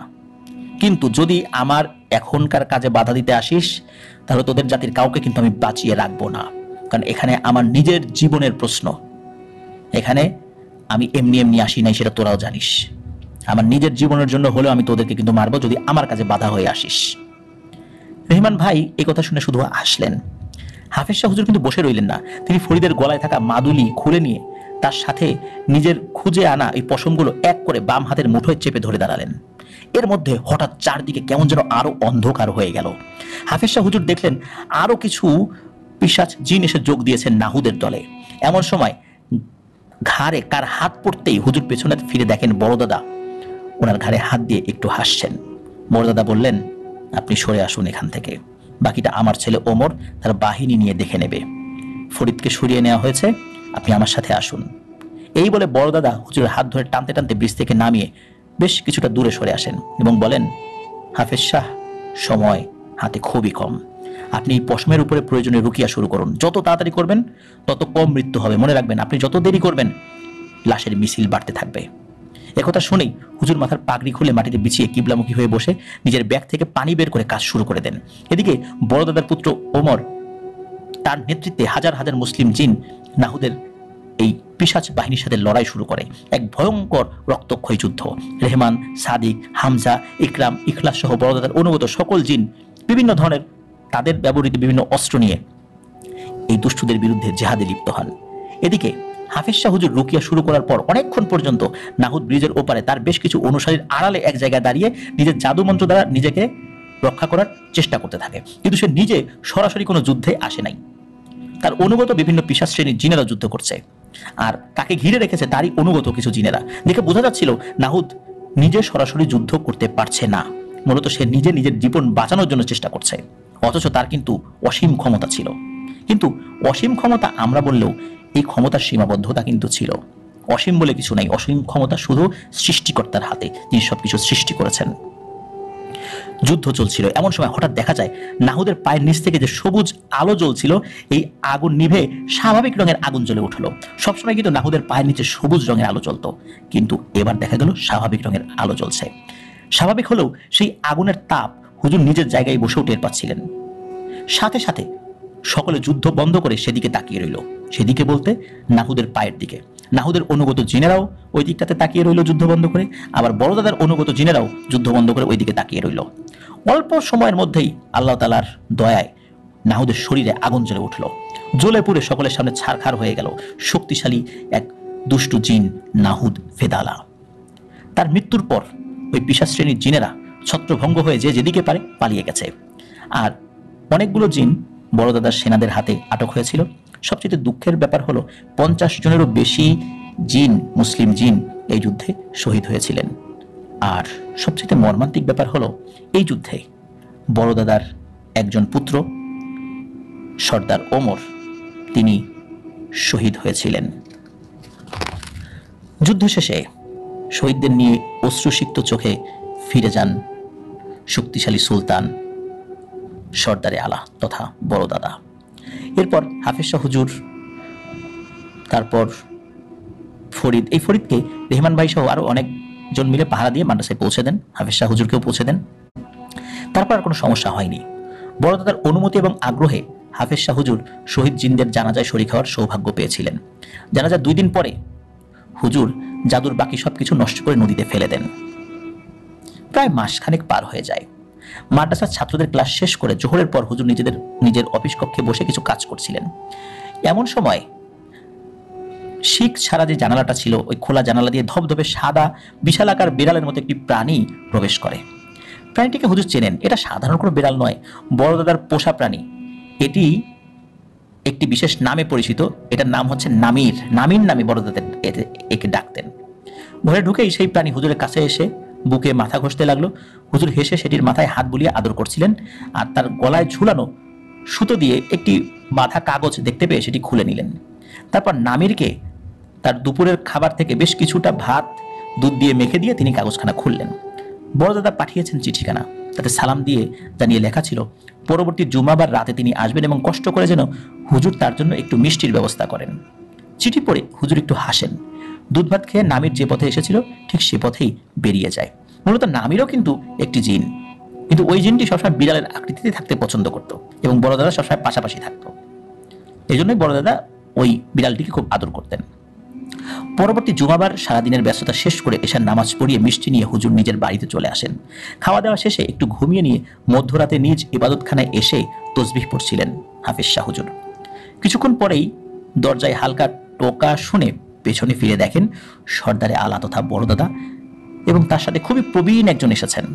সালাম এবং কুশলাদি বিনিময় শেষে হুজুর প্রবীণ জিনের পরিচয় জিজ্ঞেস করলে বড়দাদা বলেন, উনি আমার সালতানাতের সবচেয়ে প্রবীণ, সবচেয়ে অভিজ্ঞ জ্ঞানী এবং সবচাইতে ভালো চিকিৎসক। আপনি যখন নাহুদ ফেদালার করা জাদুর বিষয়ে জানতে চেয়ে চিঠি পাঠিয়েছিলেন, তখন উনি সেই জাদুর বিষয়ে বিস্তারিত সব তথ্য আমাকে জানান, আর আমি সেই তথ্য আবার আপনাকে জানাই। উনি যদি না জানাতেন এই বিষয়টা, তাহলে আমিও জানতাম না, কারণ এই বিষয়টা আমারও অজানা ছিল। আজ আসার সময় উনি সাথে আসতে চাইলেন, তাই নিয়ে এসেছি। আর উনি সচরাচর কারোর সাথে দেখা করতে আসেন না। আমাদের গোত্রের বাইরেও উনি খুব একটা যেতে পছন্দ করেন না। উনি জ্ঞান বিজ্ঞান নিয়ে চর্চা করতেই বেশি পছন্দ করেন। আর এই মাঝের সময় আপনি ডাকা সত্ত্বেও আসতে পারিনি, কারণ হচ্ছে নাহুদের বেশ কিছু কাছের অনুসারী সেদিন যুদ্ধের পর পালিয়ে যায়। তাদের খোঁজ করতে একটু সময় লেগে যায়। কয়েকটাকে আটক করা হয়েছে, কিন্তু বাদ বাকিগুলো নিজেদের রক্ষার কাজে বা নিজেকে রক্ষা করতে যোগ দিয়েছে অভিশপ্ত নৃশংস খুনি জিন সম্রাট ভেলাদ কাফরিয়ানের সাথে। ইনশাল্লাহ যেদিন আমার আল্লাহ তাআলা সাহায্য আসবে, সেদিন ওই ভেলাদ কাফরিয়ানের ব্যবস্থাও আমি নিজেই করব। হাফেজ শাহ হুজুর চুপচাপ কথাগুলো শুনে প্রসঙ্গ পাল্টে জিজ্ঞেস করলেন, আপনার ছেলে ওমরের হত্যাকারীকে কি আপনি ধরতে পেরেছেন? প্রশ্নটি শুনে বড়দাদার নুরানির চেহারাখানায় গভীর কষ্টের ছাপ ফুটে ওঠে। প্রশ্নটি করা ঠিক হয়নি তখন, এটা বুঝতে পেরে হুজুর সাথে সাথে বলেন, ক্ষমা করবেন, আমি আসলে আপনাকে কষ্ট দিতে প্রশ্নটি করিনি। ওমর এবং অন্যান্য সকল মুসলিম ভাইদের মৃত্যু আমি এখনো মন থেকে গ্রহণ করতে পারিনি। বিশেষ করে আপনার কষ্ট আমি সহ্য করতে পারি না। একথা শুনে বড়দাদা বললেন, হে প্রিয় বন্ধু, আপনি কেন কষ্ট পাচ্ছেন? এটা কি আমার জন্য খুশির বিষয় নয়?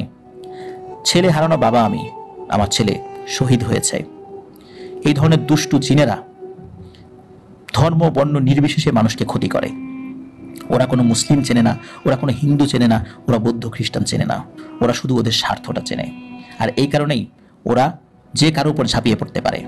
প্রয়োজনে নিজের আপনজনকেও ওরা হত্যা করতে দ্বিধা করে না। এমন একটি গোত্রের সাথে যুদ্ধ করতে গিয়ে আমার ছেলে শহীদ হয়েছে। শহীদের মর্যাদাটা কি, এটা তো আপনি জানেন। এসব কথা শুনে হাফেজ শাহ হুজুর এবং প্রবীণ জিন চিকিৎসক দুজনেই অবাক হয়ে বড়দাদার দিকে তাকিয়ে থাকেন। বড়দাদা আবার বলেন, আমি কেন খুশি সেটা ভেবে অবাক হচ্ছেন, তাই তো? শেষ বিচারের দিন যখন শহীদদের কাতারে আমার প্রিয় নবী রব্বুল আলমিনের সবচেয়ে ভালোবাসার বন্ধু হযরত মুহাম্মদ সাল্লাল্লাহু আলাইহি সাল্লামের পেছনে দাঁড়ানোর জন্য আমার ছেলেকে কিভাবে ডাকা হবে জানেন তো? অমুকের পুত্র শহীদ ওমর, তার মানে আমার নাম বলা হবে যে আমার ছেলে শহীদ ওমর। ভাবতে পারেন যে ওই সময় আমার ছেলের নামের সাথে আমার নাম উচ্চারিত হবে, সেই অনুভূতি কেমন হবে? সেই সম্মান, সেই পুরস্কার কতটা ভাগ্যবান হলে কারো কপালে জোটে, সে জিন হোক বা ইনসান হোক। একজন পিতা হিসাবে এই কারণেই আমি খুশি। এই কারণে আমি শুকরিয়া আদায় করি যে আল্লাহ তাআলা আমার ছেলেকে শহীদ করেছেন, আর আল্লাহ তাআলা আমার ছেলেকে শহীদের মর্যাদা দান করবেন, এটাই আমি কামনা করি। আল্লাহ তাআলার কাছে আমার এটাই চাওয়া। আর দুনিয়াবী জীবনে আমরা কত কাজেই না জড়িত থাকি। দুনিয়াবী কাজে আল্লাহ আমাকেও সম্মানিত করেছেন। আমি উভয় জাহানই সম্মানিত হতে চাই। বড় দাদা উনি যখন এই কথাগুলো বলছিলেন, ওরা এই কথাগুলো শুনে হাফেজ শাহ হুজুর এবং ওনার সাথে আসা, মানে বড় দাদার সাথে আসা সেই অভিজ্ঞ জিন দুজনই কান্না করছিলেন। সন্তান হারানোর বেদনাও যে আনন্দ অশ্রু হয়ে নামতে পারে, এটা আসলে না দেখলে কেউ বিশ্বাস করতে চাইবে না। কোনো মুসলিম সুলতানের বংশধরের জন্য যে এরকম একটা জিনিস ঘটবে, এটা কেউ কেউ আশা করে, কিন্তু আশা করা আর সেই আশাটাকে আনন্দে রূপদান করা এটা কিন্তু এক জিনিস নয়। ঘটনাটার সমাপ্তি এখানেই। ফরিদ কিন্তু এরপরেও অনেক বছর বেঁচে ছিলেন। হুজুরের মাদ্রাসায় থেকে নিজের সর্বোচ্চটা দিয়ে খেদমত করে গেছেন। আর যতটুকু জানা গিয়েছে 2019 সালে হাফেজ শাহ হুজুরের মাদ্রাসাতেই এই ফরিদ হৃদযন্ত্রের ক্রিয়া বন্ধ হয়ে মৃত্যুবরণ করেন। স্থানীয় একটি কবরস্থানে তাকে কবর দেওয়া হয়েছে। আর শ্রদ্ধেয় হাফেজ শাহ হুজুর বহু মুসলিম মানুষ জিনদেরকে কাঁদিয়ে আল্লাহ তাআলার ডাকে সাড়া দিয়ে 2014 সালে ইন্তেকাল করেছিলেন। হাফেজ শাহ হুজুর উনি কিন্তু বাগেরহাটের কচু এলাকার খুব নামকরা একজন ব্যক্তি ছিলেন। ওনার জামাতা সন্তান এরা রয়েছেন। ওনার বাবা ওনার থেকেও অনেক বড় বুজুর্গ একজন মানুষ ছিলেন। আল্লাহ তাআলা সকলকে কবুল করুন। হাফেজ শাহ হুজুরের পরিবারের যারা আছেন আল্লাহ তাআলা তাদেরকে নেক হায়াত দান করুন।